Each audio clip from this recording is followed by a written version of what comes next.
AGFTC, and Advocate Ashutosh Thakkar, Vice President ITBA, to welcome the dignitaries, Advocate Rupesh Shah, Vice President AGFTC, CA Sanjeev Budh, Chairman Saurashtra Zone AGFTC, Advocate Praful Shah, Co-Chairman Tax Conclave and past President AGFTC and ITBA, CA Purushottam Khandelwal, Co-Chairman Tax Conclave, CA Parth Doshi, Joint Secretary ITBA, Advocate Jignesh Shah, Chairman Stage Committee,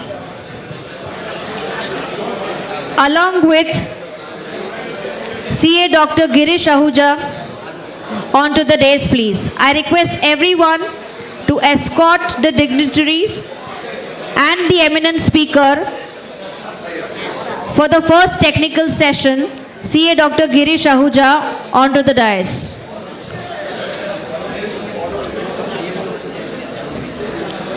As you are aware, Vivad Se Vishwas scheme, the Direct Tax Vivad Se Vishwas Bill 2020 was tabled before Parliament on March 2.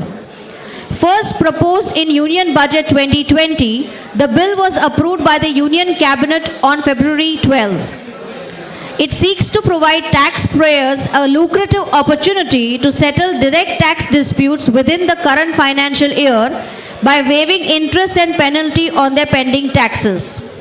The Vivad Se Vishwas Bill aims to resolve 4.83 lakh direct tax cases worth rupees 9.32 lakh crore that are currently locked up in various appellate forums such as Commissioner Appeals, ITAT, High Court, Supreme Court and Debt Recovery Tribunals.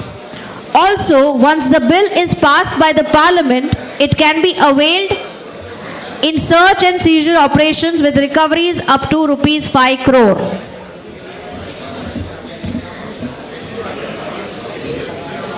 It is indeed our privilege to have amongst us Dr. C.A. Girish Ahuja for this technical session.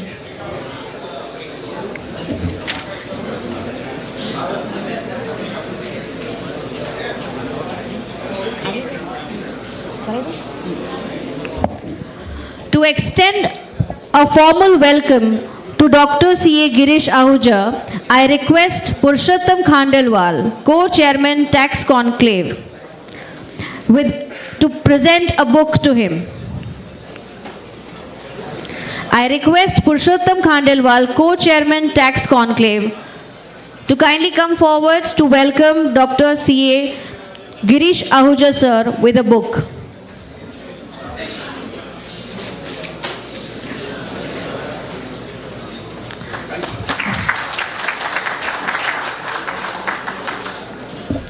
I also request Advocate Ashutosh Thakkar, Vice President ITBA, to present a memento as our token of gratitude to our eminent speaker.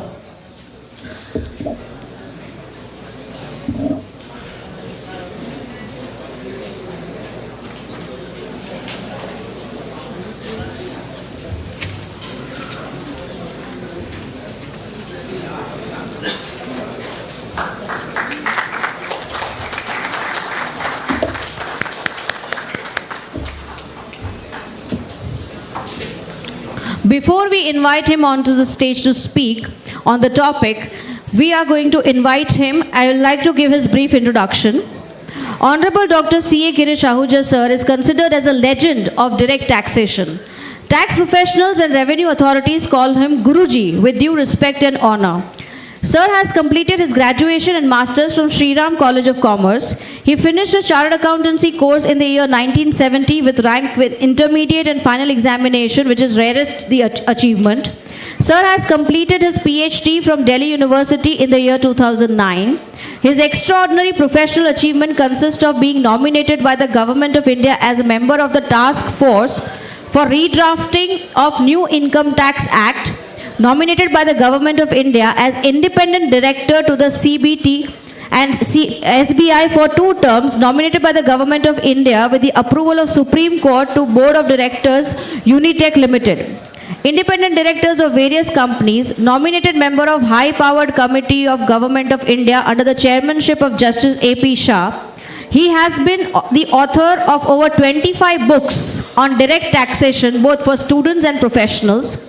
His fabulous achievement is delivery of more than 3,200 lectures on various topics of direct taxes organized by the ICAI, ICSI, Chamber of Commerce, and various other professional organizations. He is patron of Tax Law Educare Society and president of SRCC Alumni Association for over 20 years.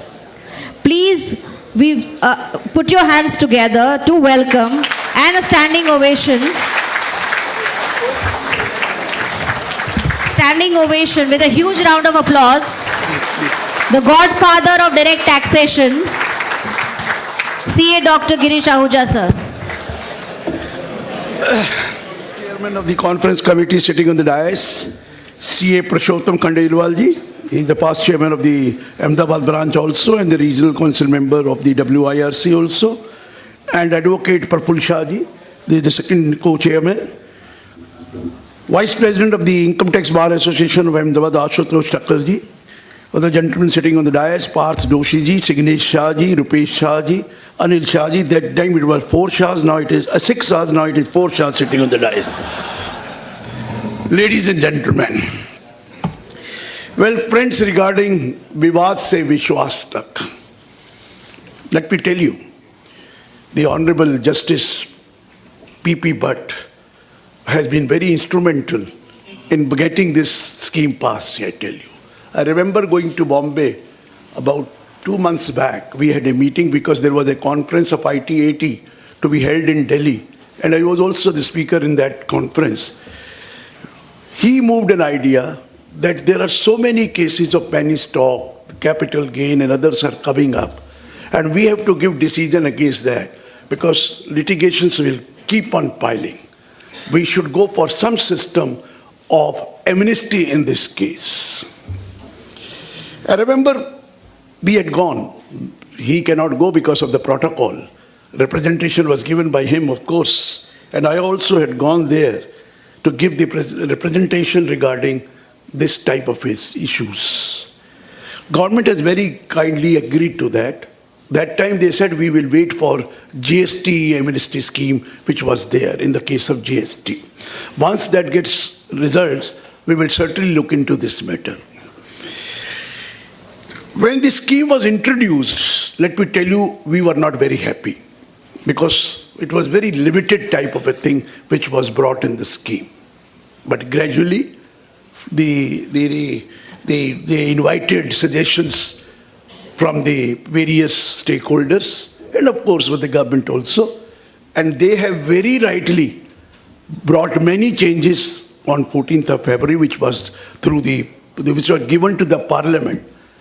At one time they were thinking of bringing ordinance of this scheme because they have to complete many formalities by 31st March.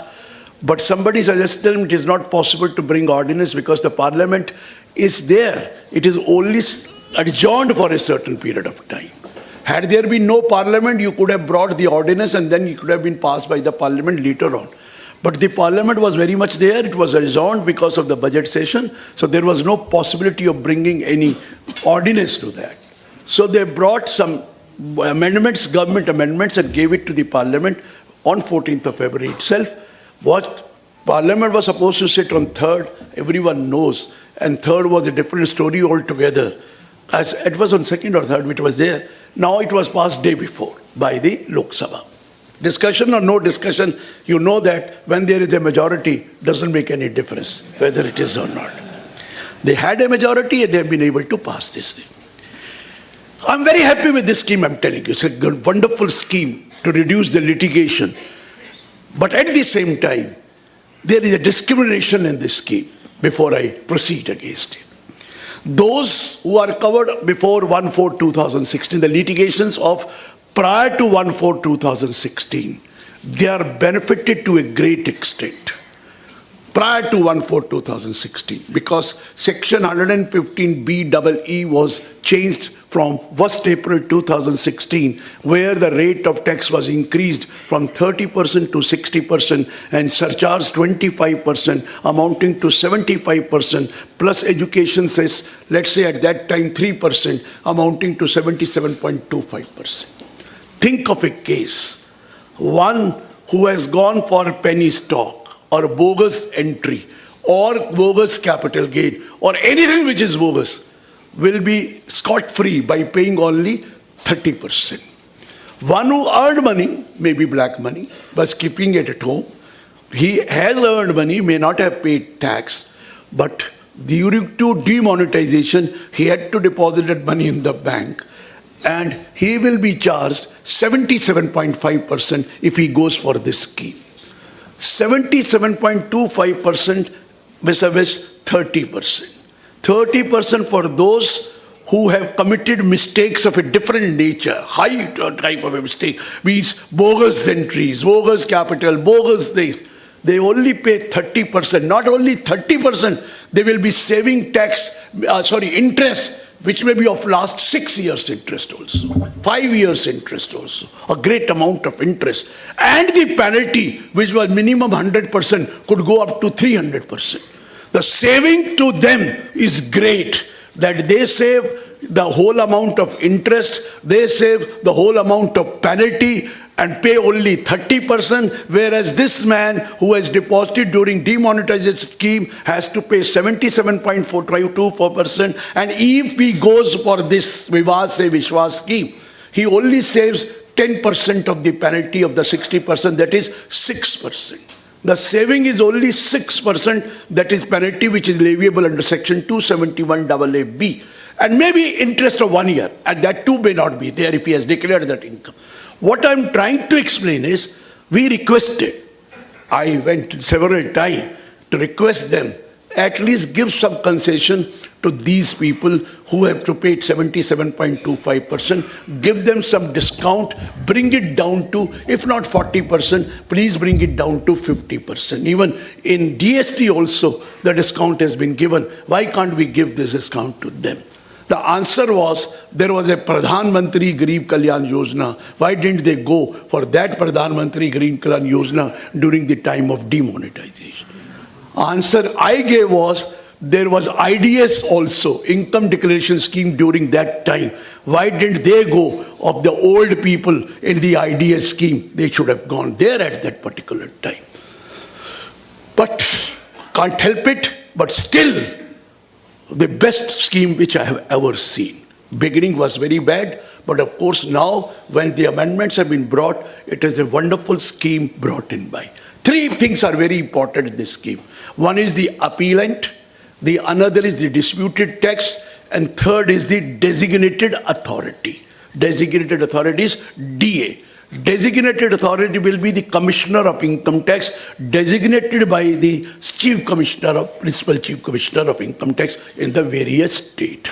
So the designated authority is, when I say DA or designated authority, it means Commissioner of Income Tax designated for that purpose, where you have to give your declaration.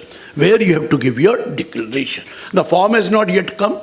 Let the President give the consent today, and by evening, the form is ready. By evening, you will find it.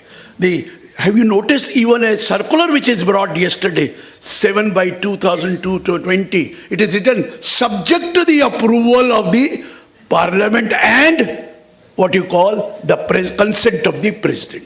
This is the first time in the history I have seen.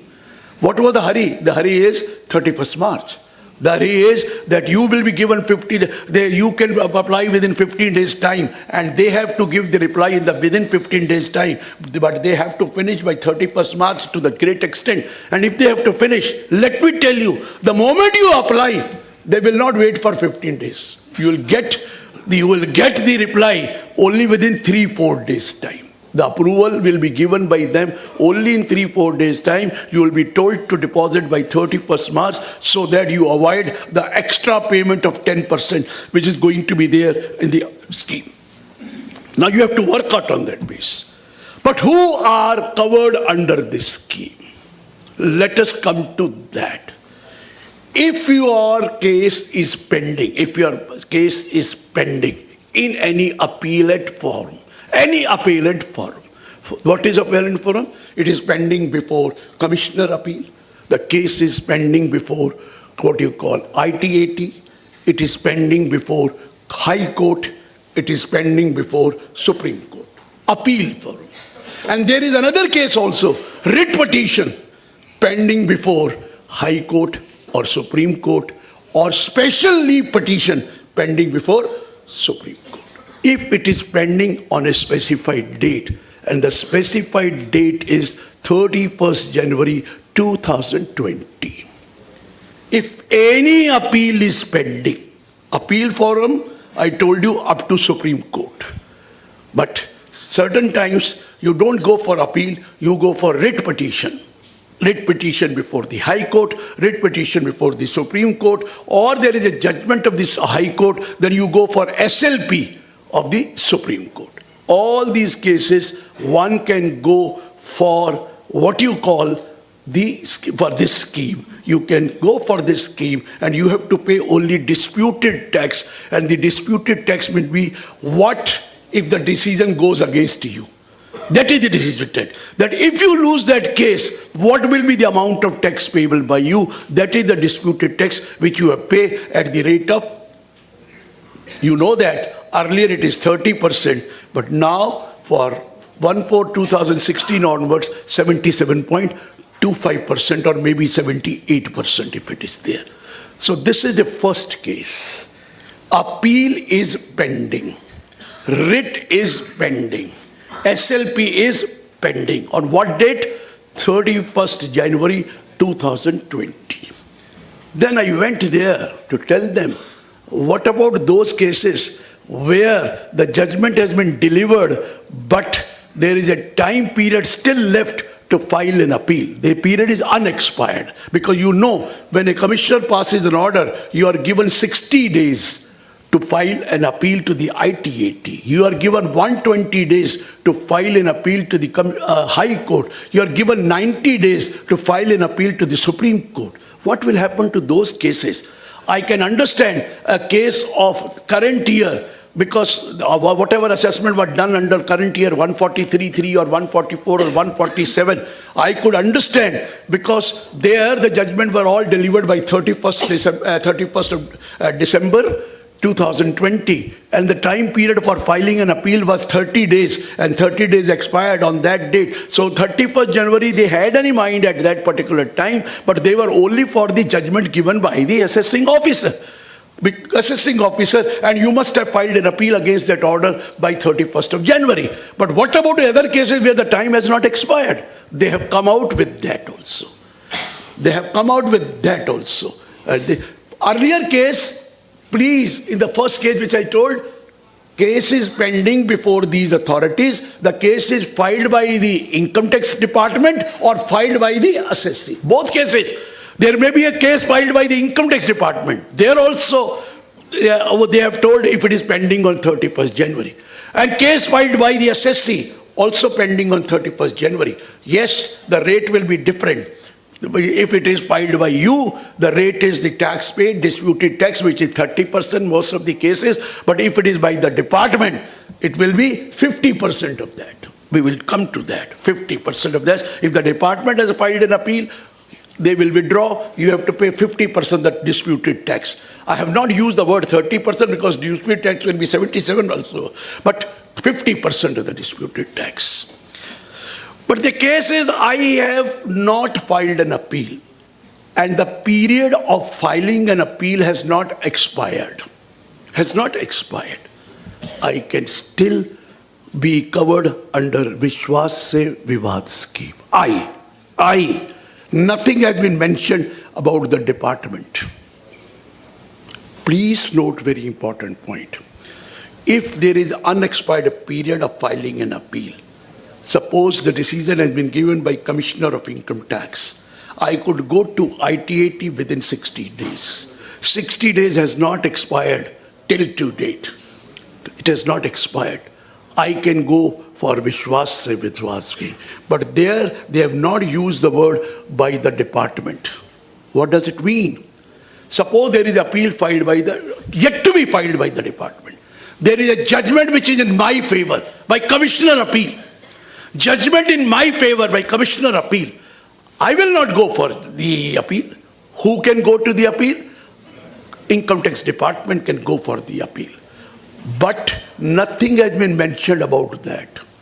Meaning thereby, if you are scared, okay, pay 50%. They will withdraw. They have a right to file. They will withdraw. And if you don't care, then they have a right to file appeal under the Income Tax Act. Please note the word what I am trying to explain. A period not expired of 60 days, or you have filed an appeal, there is a memorandum of cross objection which has to be filed within a period of 30 days. Am I right? Nothing has been mentioned about the department. Department does not file appeal. Time period is yet over. It is not over. And department has not filed any 36 form, or they have not filed, let's say, 36A form, memorandum of cross objection.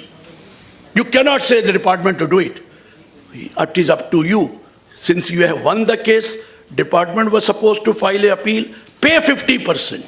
Pay 50%. They will withdraw. They will withdraw their right.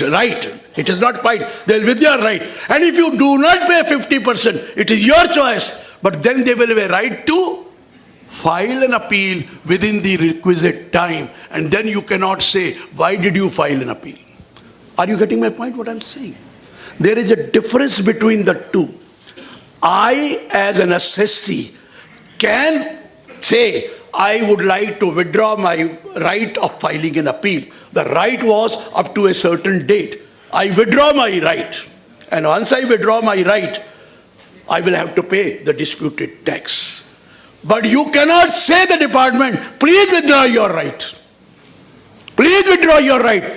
You want to pay 50%, then they will withdraw their right. And if you don't want to pay 50%, what will happen? They have a right to file appeal. Are you getting this point?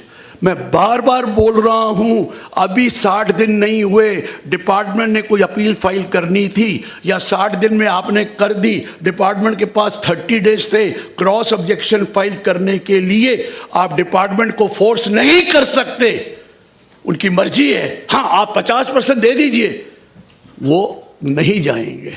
अगर आप सोचते आप जीत जाएंगे तो जाइए, मत दीजिए. जीत गए मत दीजिए, लेकिन डिपार्टमेंट को फिर रोक नहीं सकेंगे कि वो अपने टाइम पे अपील फाइल कर दे. ये पॉइंट बहुत इंपॉर्टेंट है सर. कोई क्वेश्चन है तो इसमें पूछ लीजिए. बहुत ही इंपॉर्टेंट पॉइंट है, लोगों को समझ में नहीं आया है. और ये कल जो वो क्वेश्चन आज ये हैं फ्रिक्वेंटली, उसमें भी थोड़ा सा डिस्कस किया हुआ है. I am again repeating again and again, अगर आप केस जीत चुके हैं तो आप ये नहीं कह सकते मैं तो जीत गया. अगर डिपार्टमेंट के पास टाइम है अपील फाइल करने का, अभी है, तो या तो आप 50% दे दीजिए, वो विड्रॉ कर लेंगे, वो मतलब राइट्स को छोड़ देंगे. अगर आप 50% नहीं देंगे तो डिपार्टमेंट के पास पूरा राइट होगा उसको अपील फाइल करने का, मेमोरेंडम फाइल करने का. फिर जो आपका हर्ष होगा, जो डिसीजन होगा, आपके ऊपर बाइंडिंग. ये क्लियर हो गया सर? ये बहुत इंपॉर्टेंट है जो लोगों के दिमाग में अभी नहीं है. वो तो ये सोचे जैसे ITAT ने कर दिया, वो अलग बात है. वो 50 लाख की लिमिट और 1 करोड़ की लिमिट, और वो बात समझिए. अगर वो है ही 50 लाख से कम तो मॉनेटरी लिमिट में आ जाता है, तो वो फाइल कर ही नहीं सकते. अगर वो 50 से ज्यादा तभी तो कर सकते हैं वो फाइल. अगर वो कर सकते हैं, आपको मैं बार बार बोल रहा हूं, अच्छा होगा 50% दे दीजिए. अगर आपको थोड़ा भी डाउट है, अच्छा है 50% दे दीजिए. नहीं तो आप उनका हाथ नहीं रोक सकेंगे. वो जब चाहेंगे अपील फाइल कर दें. और उनके टाइम में तो कंडोनेशन भी अलाउ हो जाती है. बात समझ में आ रहा है? इसलिए मैं बार बार बोल रहा हूं, ये आपको ध्यान रखना है. ये वाला जो पॉइंट हमने सेकंड बताया, ये पहले में नहीं था. तीसरा पॉइंट ये था, हमने कहा DRP पे जाते हैं 144C में. आप नहीं जाते, फॉरेन कंपनी जाती है DRP पे. DRP पे गए 144C में. DRP जब जाते हैं तो एक ड्राफ्ट ऑर्डर पास करता है AO, and draft order is sent to DRP. आपको उसके अगेंस्ट ऑब्जेक्शन फाइल करना होता है। अगर आप करना चाहें, अगर आपने ऑब्जेक्शन फाइल कर रखा है ऑन 31 जनवरी 2020, तो आप इस स्कीम में जा सकेंगे। You can go to this scheme. वो विड्रॉ कर लेगा, लेकिन क्या होगा, जो ड्राफ्ट ऑर्डर का टैक्स डिस्प्यूटेड है वो आपको देना पड़ेगा, जो ड्राफ्ट ऑर्डर में है। ड्राफ्ट ऑर्डर की आपने ऑब्जेक्शन फाइल कर दी, उसके बाद उसने डायरेक्शन दे दी एओ को कि ये इसको इस तरह पास करो ऑर्डर को। एओ ने अभी जजमेंट नहीं दी, अभी ऑर्डर पास नहीं किया, तो भी आप विश्वास से विवाद स्कीम में जा सकेंगे। मैं बार बार बोल रहा हूं, क्या है पहला case DRP. Normally DRP foreign company के लिए होता है, शायद आप लोगों को ज़्यादा जरूरत ना पड़े जो नहीं कर रहे फॉरेन कंपनी के केस। अगर डीआरपी 144C में ड्राफ्ट ऑर्डर गया है तो मैंने ऑब्जेक्शन फाइल करनी है। अगर मैं ऑब्जेक्शन फाइल कर चुका हूं तो उस केस में वो पेंडिंग मानी जाएगी, और उसके बाद जो ड्राफ्ट का ऑर्डर की असेसमेंट है उस बेस पर मुझे डिस्प्यूटेड टैक्स देना पड़ेगा। अगर वो ड्राफ्ट ऑर्डर मैंने ऑब्जेक्शन फाइल कर दी है और उन्होंने डायरेक्शन दे दी है एओ को कि इसका ऑर्डर पास कर दिया जाए, लेकिन अभी ऑर्डर पास नहीं हुआ है, तो भी आप विश्वास से विश्वास स्कीम में जा सकते हैं, और जो ऑर्डर पास होना है उतना टैक्स डिस्प्यूटेड दे दीजिए, आपको कोई कुछ नहीं कहेगा। ये डीआरपी के 2 पॉइंट्स आए। अब आया search cases. Assessment search cases की 4 सेक्शंस में होती है, 2 में नहीं होती है। आप कहेंगे 4 कहाँ है? 4 सेक्शन, 2 ही सेक्शन है, एक 153A और दूसरा 153C। यही है ना असेसमेंट सर्च केसेस की, 153A 153C। जी नहीं, 1 साल का केस 143(3) और 144 में भी होता है। दैट इज केस कौन सा? Year of search. Year of search का केस। ध्यान रखिए मैंने क्या कहा, 6 साल के पिछले केस खुलते हैं, 6 years, उसको तो हम असेसमेंट करते हैं under 153A and 153C। Am I right? लेकिन 1 साल का जो ईयर ऑफ सर्च होता है वो नॉर्मल असेसमेंट होती है, वो होती है अंडर सेक्शन 143(3) और अंडर सेक्शन 144। इस 7 साल के केस अगर कोई पेंडिंग है तो आप भी जा सकते हैं, provided the disputed tax does not exceed 5 crore rupees. 5 crore का। अब 6 साल के केस है या 7 साल के केस हैं, कुछ सालों के केस में 5 करोड़ से ऊपर है और कुछ साल के केसों में 5 करोड़ से कम है। 5 करोड़ से ऊपर वाले में नहीं जा सकेंगे, जितने 5 करोड़ से कम है आप चाहें तो हर साल का जा सकते हैं। जो 5 करोड़ से कम है कौन से वाले? 153A 153C 143(3) कौन सा होगा? 143(3) ईयर ऑफ सर्च वाला, ईयर ऑफ सर्च वाला। 144 ईयर ऑफ सर्च वाला। आप जा सकते हैं, आप जा सकते हैं if the disputed tax does not exceed 5 crore, अगर वो केस पेंडिंग है। अगर पेंडिंग नहीं है, अभी अनएक्सपायर्ड टाइम है, तो भी जा सकते हैं। पेंडिंग है या अनएक्सपायर्ड टाइम है, लेकिन यहां पर आपको डिस्प्यूटेड टैक्स नहीं देना, 125% द डिस्प्यूटेड टैक्स देना है। क्लियर हुआ सर? वहां डिस्प्यूटेड टैक्स था। मैं 30 नहीं बोलूंगा क्योंकि वो 77.25 भी हो सकता है, क्योंकि आजकल तो सर्च के केस में भी 78% लगता है या 77.2 लगता है, और 30% पेनल्टी भी लगती है कि आप सरेंडर कर दो, और सरेंडर ना करो तो पेनल्टी 60% लगती है। आपको मालूम है ना सर्च केस में? अगर सर्च का केस है, पुराना है तो 30% वाला होगा, पुराना है तो 30% वाला होगा, और 30% के साथ इंटरेस्ट भी होगा और पेनल्टी भी होगा। वो 30% का आपने क्या करना है? कितना % एक्स्ट्रा देना है? अभी बताया आपको कितना है जी? 125%, दैट इज 37.5% हो जाए, 37.5% हो जाए। आप चाहें तो 125% दे दीजिए ऑफ द डिस्प्यूटेड टैक्स, तो आप जा सकते हैं। 100% नहीं, 125% ऑफ डिस्प्यूटेड टैक्स। अगर आप 31 मार्च तक देंगे, अगर 31 मार्च के बाद में देंगे तो कितना होगा? पहले वो 110% है, वो 110% है, ये 135% होगा। अगर डिपार्टमेंट का है और आप जीते हुए हैं और डिपार्टमेंट की अपील है तो जस्ट हाफ कर दीजिए, 50%, 55%। अगर 31 मार्च के बाद देंगे और 30 जून तक देंगे तो कितना मैंने बोला, 55%। ये 125 का 62.5%, 135 का 67.5%। ये क्लियर हुआ सर सर्च का केस? कोई चीज ना पता हो सर्च के केस में, कोई दिक्कत हो रही है तो इससे पूछ लीजिए। ये सर्च का केस है। सर्च, मैंने सर्च कहा है, सर्वे नहीं कहा है।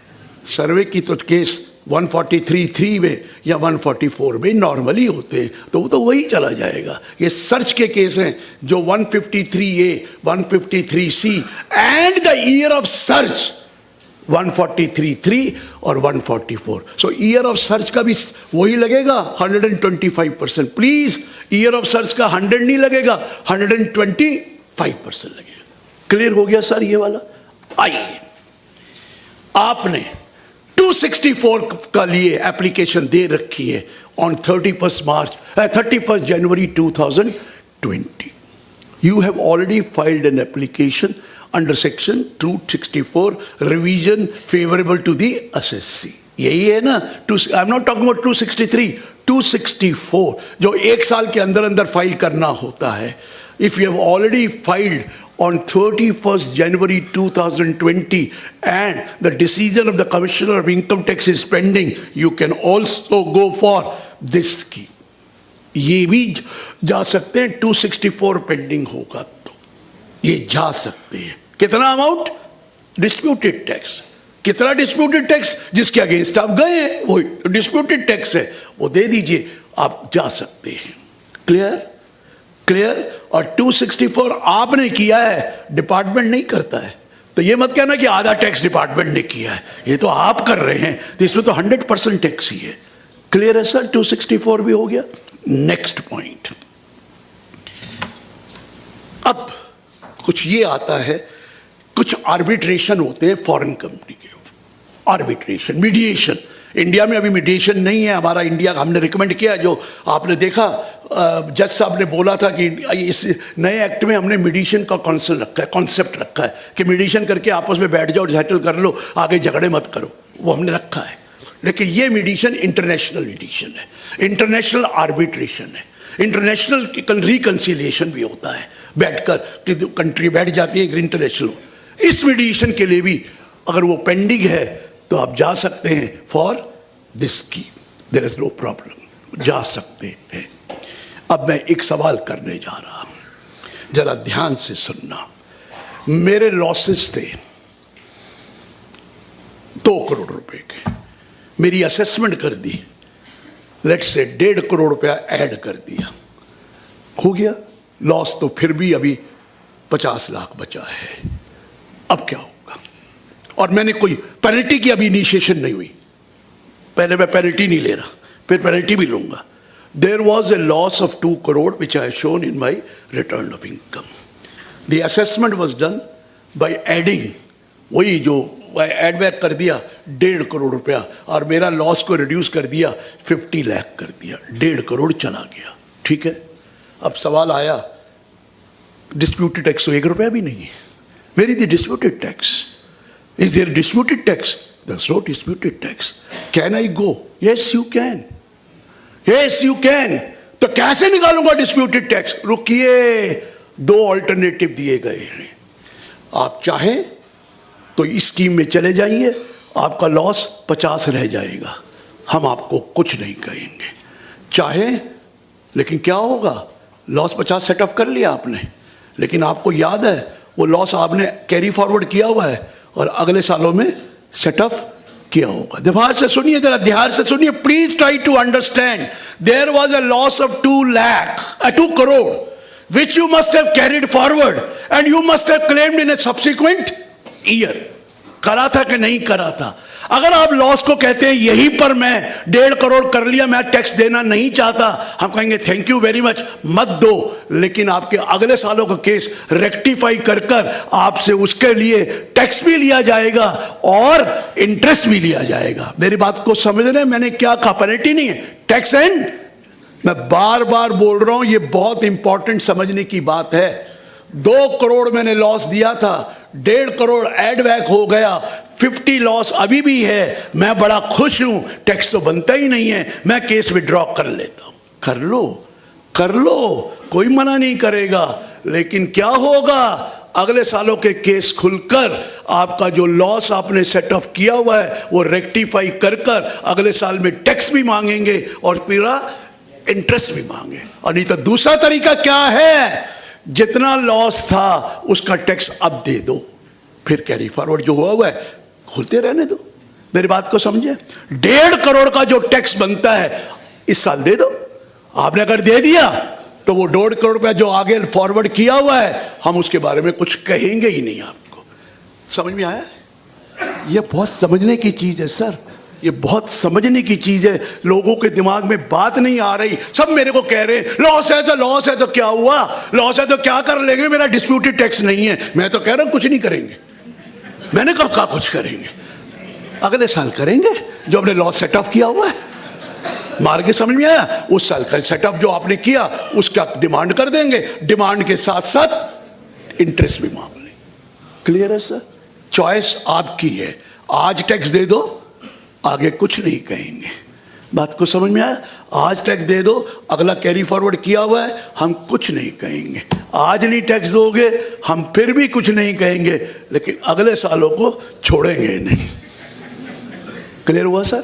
और एक और चीज समझिए, लॉस हुआ, पेनल्टी भी इनिशिएट हो गई और पेंडिंग है पेनल्टी की अपील। कोई बात नहीं, पेनल्टी तो 25% में छुड़ा लेंगे, लेकिन लॉस का वही रहेगा जो आपको मैंने बताया।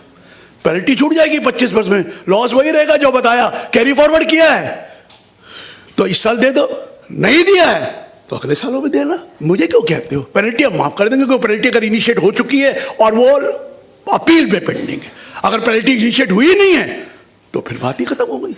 Are you getting my point sir? Is it clear to you? Anything not clear about loss part? मैं बहुत क्लियरली कह रहा हूं लॉस। अब कौन से केस के लिए नहीं जा सकते? एक तो अभी बताया, सर्च का केस जहां पर अमाउंट 5 करोड़ से ज्यादा है, उस साल का नहीं जा सकते, बाकी सालों का जा सकते हैं। More than 5 crore disputed tax. कोई इंटरनेशनल केस है, वहां से ये जो फॉरेन एसेट्स का केस है वो नहीं जा सकते। You can't go to that. For अगर इंटरनेशनल ब्लैक मनी का जो केस है वो नहीं, क्योंकि बाहर से इंफॉर्मेशन आई है, एक्सचेंज ऑफ इंफॉर्मेशन, और एक्सचेंज ऑफ इंफॉर्मेशन की वजह से आप वो केस हो रहा है तो आप नहीं जा सकते, because you have hidden the information और वो बाहर की इंफॉर्मेशन है, आप नहीं जा सकेंगे। और जिसकी कोई अपील का टाइम खत्म हो चुका है या टाइम एक्सपायर्ड भी नहीं है, अनएक्सपायर्ड भी नहीं रहा, उसके तो जा ही नहीं सकते, उसके तो कहने की जरूरत ही नहीं है, उसके लिए तो आप जा ही नहीं सकते। आगे बोल रहा हूं, कुछ क्वेश्चन है?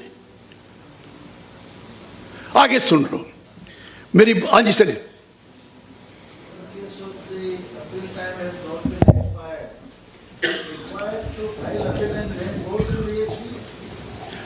आपका अपील का टाइम एक्सपायर नहीं हुआ, फॉर्म में लिखना पड़ेगा, फिर आपको वो अप्रूवल दे देंगे, फिर आप अपील विड्रॉ कर लेंगे। अगर आप उनका पैसा भी दे देंगे तो वो भी अपना राइट विड्रॉ कर लेंगे।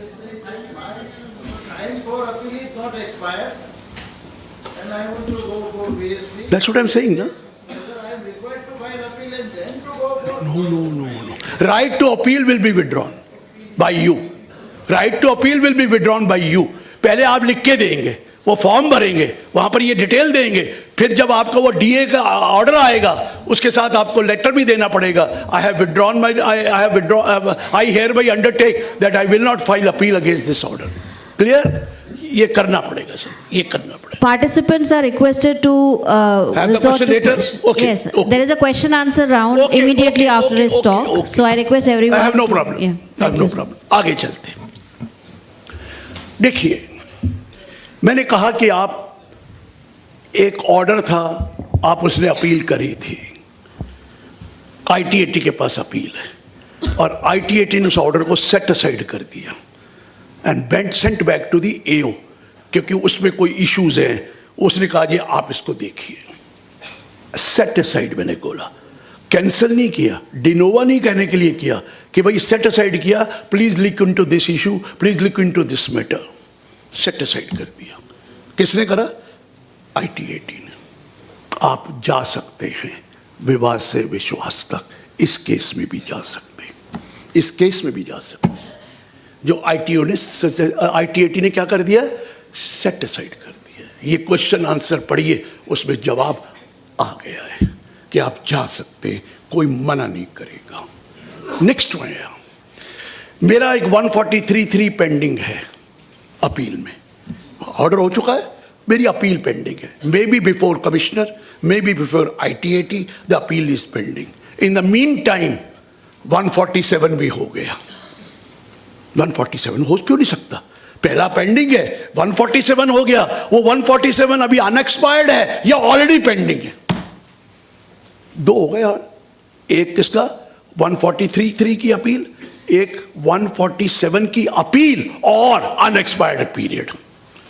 आप चाहें तो दोनों के लिए जा सकते हैं, आप चाहें तो किसी एक के लिए जा सकते हैं, दूसरे के लिए मत जाइए।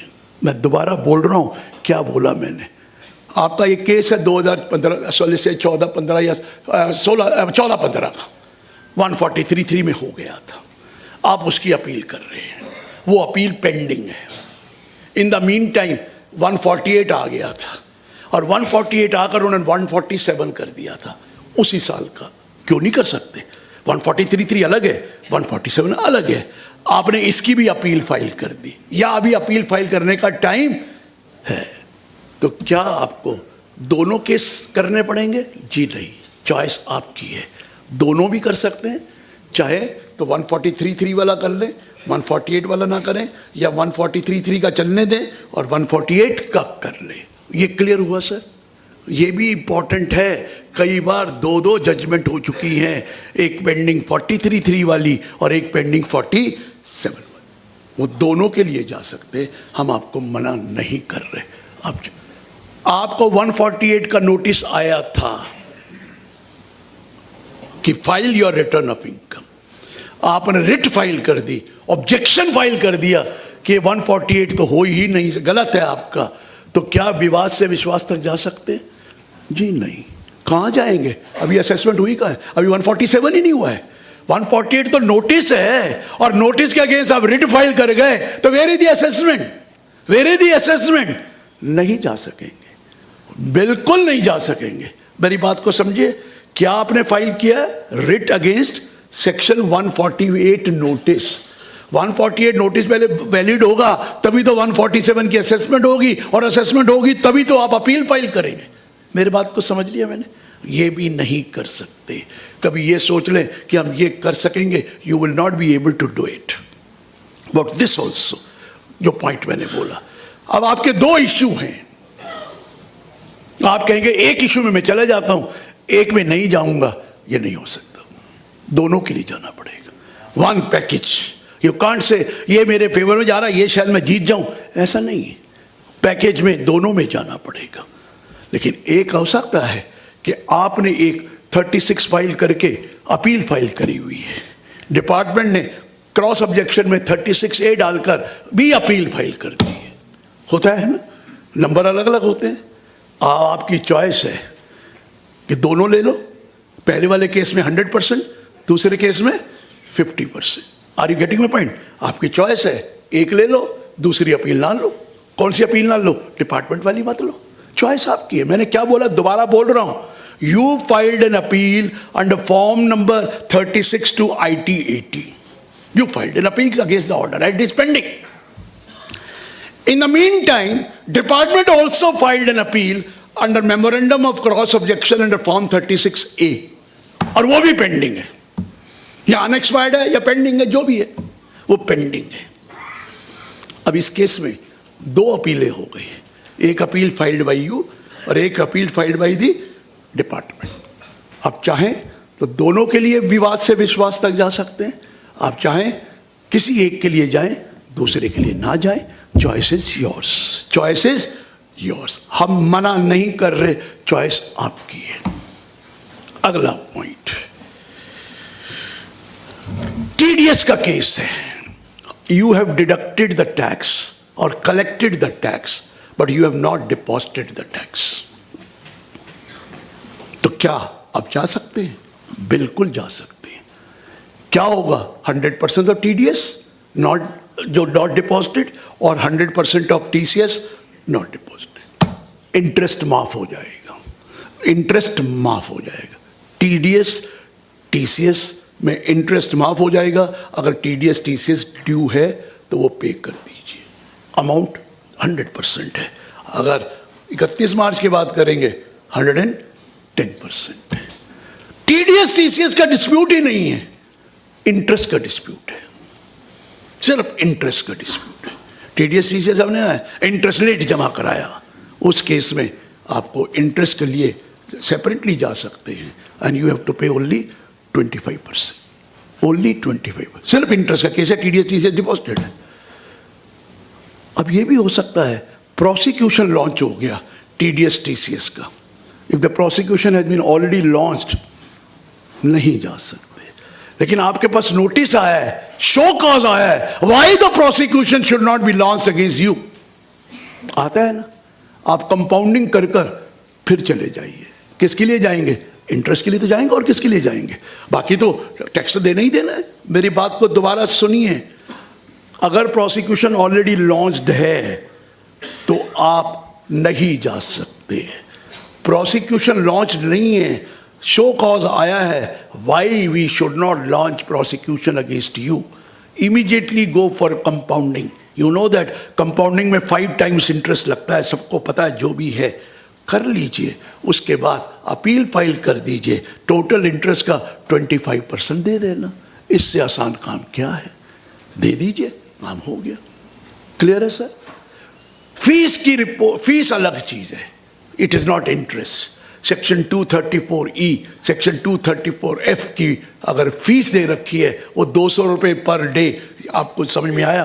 अगर फीस दे रखी है, उसकी भी आप अपील पेंडिंग है, तो आप इसमें जा सकते हैं. And you will have to pay only 25% of the fee. 25% of fee. अगर आपने टैक्स जमा करा दिया, इंटरेस्ट जमा करा दिया और फिर भी अपील पेंडिंग है, कई करते हैं, पैसे जमा करा के अपील कर देते हैं, कोई बात नहीं, जा सकते हैं. इंटरेस्ट वापस मिलेगा, रिफंड होगा. और अगर टैक्स ज्यादा जमा करा दिया है तो वो भी रिफंड होगा. मैंने क्या बोला? You have filed an appeal, appeal is pending, but you have already paid the disputed tax and you have also paid the interest on the disputed tax. No problem. You will get the refund of the interest once you go to this scheme. And if you have paid more than what you have was due, you will get the refund of that amount also. अगर पूरा नहीं दिया तो जितना बचेगा उतना दे दीजिए, but interest माफ हो जाएगा. मैं बड़े परमुटेशन कॉम्बिनेशन केसेस आपके सामने ला रहा हूं, प्रैक्टिकल टाइप की चीजें ला रहा हूं जो आपको देखना है. 216 एसेट्स में पेनल्टी लग गई और वो पेंडिंग है. 269T में पेनल्टी लग गई, वो पेंडिंग है 100% of the amount. You know that.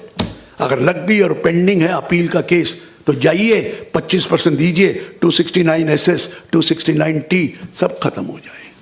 25% of the penalty amount, जो 100% ऑफ द पेनल्टी लगती है. आपको मालूम है, अगर आपने कोई लोन लिया या स्पेसिफाइड अलाउंस पेमेंट ली more than 20,000, otherwise by account pay ही चेक और अकाउंट पे ही draft through electronic clearing system, आपको 100% पेनल्टी लगती है. या रीपेमेंट ऑफ लोन किया, 100% पेनल्टी लगती है अंडर 269. वो जो 271D एंड 271DA में, वो ई में वो माफ हो जाएगी. वो 20% रह, 25% रह जाएगी. आप इनके लिए भी जा सकते. देखिए, अगर डिस्प्यूटेड टैक्स है तो आपको फायदे 2 हैं. इंटरेस्ट भी गया और पेनल्टी भी गई. अगर डिस्प्यूटेड टैक्स है ही नहीं तो सिर्फ पेनल्टी है तो 25%. डिस्प्यूटेड टैक्स है ही नहीं, TDS TCS का केस है, टैक्स जमा करा दिया हुआ है, लेकिन इंटरेस्ट का केस है तो भी 25% में निकल जाएगा. इंटरेस्ट का केस है, टैक्स तो अभी प्रोसिक्यूशन लॉन्च नहीं हुआ तो आगे लॉन्च होगा ही नहीं. अभी अगर नहीं लॉन्च हुआ तो फटाफट जमा कराइए, आगे लॉन्च भी नहीं होगा, इंटरेस्ट 25% में जान छूट जाएगी. फीस का अलग 25% हो गया, पेनल्टी का अलग 25% हो. लेकिन अगर डिस्प्यूटेड टैक्स है तो ना पेनल्टी ना इंटरेस्ट, बट फीस लगेगी. इंटरेस्ट पेनल्टी माफ है, फीस माफ नहीं है. फीस के लिए तो सेपरेट ही देना पड़ेगा 25%. Is this clear to you sir? I am trying to make as simple as I can so that you may understand what kind of a law they have brought. They have brought a beautiful law. Because only problem is those who are covered under, देखिए जिसने bogus entry, penny stock, वो वाले देखिए जो capital gain के cases हैं, वो वाले देखिए जो बोगस कंपनियां बनी हुई हैं, शेयर कैपिटल के केस हैं, वो सब के सब खत्म हो जाएंगे किसी भी स्टेज पे वो पेंडिंग है तो. और इससे अच्छा क्या है, 30% देकर अपनी जान छुड़ा लीजिए. मैं आपको बता रहा हूँ ये मौका है, गोल्डन अपॉर्चुनिटी है. आपने 3 गोल्डन अपॉर्चुनिटी ऑलरेडी मिस कर चुके हो. IDS आपने मिस किया, बाद में रोते रहे यार वो 45% वाला बहुत अच्छा था, गलती हो गई, डिमोनेटाइजेशन आ गया. कहा था उस वक्त कर लो, लोग माने नहीं. डिमोनेटाइजेशन के बाद भी मैंने कहा, उससे पहले भी एक आया था, ब्लैक मनी एक्ट भी आया था, कहा था कर लो, कुछ सुनता नहीं है. लेकिन इस बार सुन लो, ये मोदी जी का जमाना है, छोड़ेंगे नहीं है. मैं बता दूं, एक बार कितनी बार देंगे, कितनी बार मांगोगे, ये लास्ट है. और ये लास्ट में आपको बता रहा हूं, करवा दीजिए अपने क्लाइंट्स का, वो आपको दुआ देंगे. मैं कह रहा हूं आपको दुआ देंगे. ये वक्त नहीं है को गलत काम करने का. मैंने आपको बोला 360 डिग्री प्रोफाइल सबका बना हुआ है, पूरी इंफॉर्मेशन उनके पास है, क्या क्या हुआ है. आप ये मत समझिए, बेटर यही है, टेल योर क्लाइंट जान छुड़ा लो ये जिंदगी. ठीक है हमारा काम कुछ कम होगा, कोई बात नहीं, हम तो हमेशा ही क्लाइंट कम होता है, हमें क्लाइंट फीस कहाँ देता है, हम तो उसके सेवा ही करते रहते हैं. ये भी सेवा कर दो उसकी कि बच जा भैया, बच जा, तेरा मौका है, नहीं तो जिंदगी भर पछताएगा. मैं बता रहा हूं ये मौका है सर. और ये 31 मार्च तक कर दोगे तो और अच्छा है, टैक्स कम पड़ेगा. 31 मार्च के बाद भी करोगे तो 30 जून तक हो जाएगा, तो भी थोड़ा सा 10% एक्स्ट्रा दे देना, लेकिन करवा जरूर देना. मैं आपको बोल रहा हूं सर, कोई दिक्कत नहीं आने वाली है. और आपको फटाफट, और इनकी ड्यूटी लगी हुई है, ये हमारे पे आसान नहीं कर रखा, इनको बोल रखा है कि अगर नहीं लाओगे तो प्रमोशन रोक लेंगे. ये तो टारगेट दिए हुए इनको, ऐसे थोड़ी ये सब निकल रहे हैं बाहर, आइए आइए आइए आइए, हम दुकान लगा कर बैठे हैं.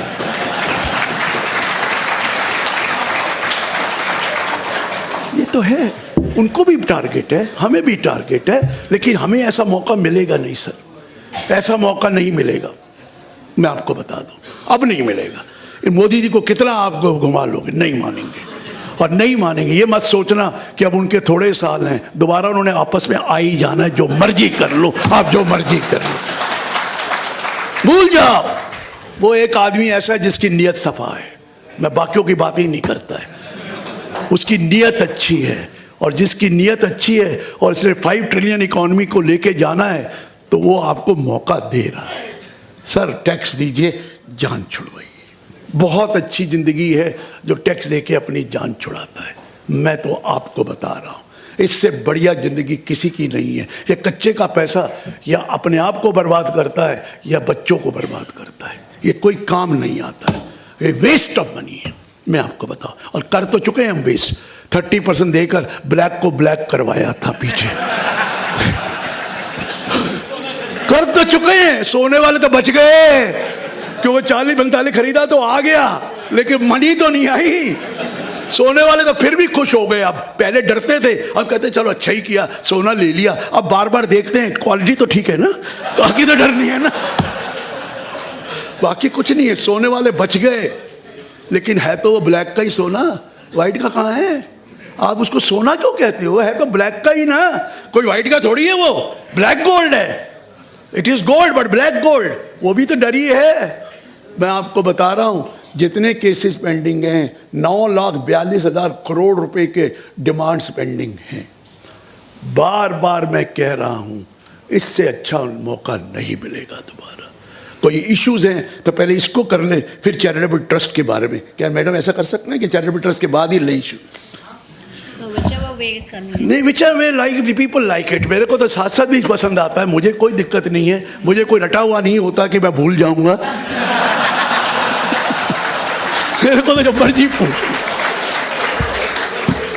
आप पूछिए जो पूछना, पहले इसको खत्म कर लें ताकि दूसरे को शुरू करें। हाँ जी, अगर माइक पहुंच जाए तो सब सुन लेंगे, अच्छा रहेगा सर। पहले ये 5-10 मिनट 15 मिनट ये लगा लें, फिर चैरिटेबल बारे में बात करेंगे, वो भी बहुत इंपॉर्टेंट है। हाँ जी, ट्रिब्यूनल में अगेंस्ट में ऑर्डर आया था और एमए एप्लीकेशन फाइल की है। किसमें? ट्रिब्यूनल में, ट्रांसफर प्राइसिंग में? या नहीं, ट्रिब्यूनल में अपील फाइल की थी। टीपीएल ट्रिब्यूनल में अपील फाइल की थी। अच्छा, ट्रिब्यूनल में इसके सामने एमए फाइल की हुई है, ऐसे ऑर्डर आ गया था, इसके सामने एमए फाइल की हुई है, तो क्या बेनिफिट मिलेगा? देखिए, ऐसा है, अगर ऑर्डर भी आ गया तो आपके पास पावर है ना, तो उसके जाने की हाई कोर्ट के पास, तो आएगा। अनएक्सपायर्ड पीरियड भी तो है उसमें।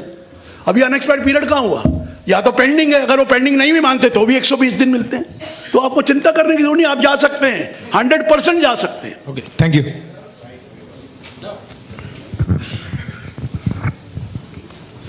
Sir, if the SAT wants to pay tax after 31st March, so he has to apply before 31st March or he can apply after 31st March? देखिए, ऐसा है, वो क्लैरिटी उन्होंने दी नहीं है। उसने ये लिखा है कि 15 दिन के स्कीम के अंदर अप्लाई करना है, तो आप 31 मार्च के पहले करना ही पड़ेगा आपको। ये पास हो जाएगा 7 तारीख को, तो 15 दिन आपको दिए अप्लाई करने के लिए और 15 दिन दिए उनको रिप्लाई करने के लिए। तो आपको तो 22 तारीख तक कर देना है, या 15 दिन। उसके बाद पैसे नहीं है, कोई बात नहीं, अगले महीने में कर लेना, जब जून तक कर सकते हो। एप्लीकेशन 15 डेज है। But in the certificate issued by the department, they will not mention the extra 10%. They will mention the basic amount. They will mention only the disputed tax. Then if you deposit by 31st March, you pay on that. If you deposit after that, वो लेगा ही नहीं, उसको 110% देना पड़ेगा। Thank वो you. तो करना पड़ेगा, वो तो करना पड़ेगा। पर आपको 15 दिन ही दिए हुए हैं। Sir, SSC succeeded before CIT appeal. Department carry the matter with ITAT. The total tax. Department चला गया। Department carry the matter with ITAT. The tax component out of the total demand is 52 lakhs. Along with interest, the total demand is 77 lakhs. So, in the scheme, SSC has to pay 50% of 52 lakhs or 77 lakhs. 52 lakh. Thank you, interest sir. का कुछ नहीं देना है। हाँ, Why? so, जब disputed tax हो तो interest penalty भूल जाओ। जब डिस्प्यूटेड टैक्स हो तो इंटरेस्ट पेनल्टी की बात करना ही ना। वो इंटरेस्ट अगर 50% देना है तो वो तब देना है 12.5%, जब आपकी डिस्प्यूटेड टैक्स नहीं है और सिर्फ इंटरेस्ट का केस है। एक मिनट, आपका डिस्प्यूटेड टैक्स का केस नहीं है, ओनली इंटरेस्ट का केस है, और आप जीते हुए हैं तो 12.5% देना है, आप हारे हुए हैं तो 25% देना है इंटरेस्ट का। But if you have A both disputed tax, interest, penalty, interest नहीं देना है, इंटरेस्ट नहीं, ओनली 52 लाख। एंड अगर डिपार्टमेंट का केस है तो 26 lakh. 26 lakh, it's a case of the department. 26 lakh, 50%। Interest तो भूल जाओ ना, जहां डिस्प्यूटेड टैक्स है वहां इंटरेस्ट की बात ही ना करो। फीस है तो अलग है, बाकी कुछ नहीं। So in these cases, SSC is not to bother 234B. वो सब खत्म, सब खत्म। 234B ए बी कुछ नहीं होगा। Thank you. हाँ, कई बार ऐसा होता है टैक्स आपने पे कर दिया है लेकिन सिर्फ 234B पेंडिंग है, तो उसका 25%। अगर सिर्फ 234B पेंडिंग है तो 25% दीजिए, कोई दिक्कत नहीं। हाँ जी सर, सीआईटी के वहाँ अपील पेंडिंग है। अभी during the operative period of scheme CIT appeal order कर देता है, 50% रिलीफ देता है, बाकी 50% के लिए मैं आईटीएटी में जाके स्कीम में जा सकता हूँ। दोबारा बोलिए सर। स्पेसिफाइड डेट नहीं है ये, स्पेसिफाइड डेट तक ऑर्डर हो जाना चाहिए। नहीं सर, सीआईटी अपील में अपील पेंडिंग है आज की तारीख में। तो वो कहाँ जा सकते हैं? पेंडिंग है ना, अपील पेंडिंग तो है, वही बात। अभी स्कीम चालू है। सीआईटी अपील ने ऑर्डर कर दिया, समझो नेक्स्ट वीक में। एक मिनट सर, हमें 31 जनवरी को देखना है। जी सर। 31 जनवरी को जो टैक्स ड्यू है वही होगा। आपको ये आगे क्या ऑर्डर हुआ मुझे नहीं लेना देना। आप 31 जनवरी स्पेसिफाइड डेट को भूल रहे हैं। आज स्पेसिफाइड डेट को भूल नहीं सकते, स्पेसिफाइड डेट को पेंडिंग है ना, और जितना टैक्स बनता है वो है। Sir during the operative period में सीआईटी अपील ने ऑर्डर सर कर वो जो दिया। ऑर्डर एओ ने किया वो वाला माना जाएगा, ना कि सीआईटी अपील का। आप बात को समझिए ना, सीआईटी अपील, आप सीआईटी अपील किसके लिए गए हैं? ऑर्डर ऑफ द एओ, एओ के ऑर्डर का जो टैक्स बनता है वो देना पड़ेगा 31 जनवरी वही देखा का। जाएगा। बाद में क्या हुआ, पास हुआ नहीं हुआ, रुक जाओ ना, इंतजार कर लो, मत दो, फिर देखना क्या होगा। Thank you sir. वैसे सीआईटी अपील ऑर्डर पास नहीं कर रहा अभी, वो करेगा ही नहीं। सीआईटी अपीलों को इंस्ट्रक्शन है कोई ऑर्डर पास मत करना। पहली बार तो डेटे दे रहे हैं।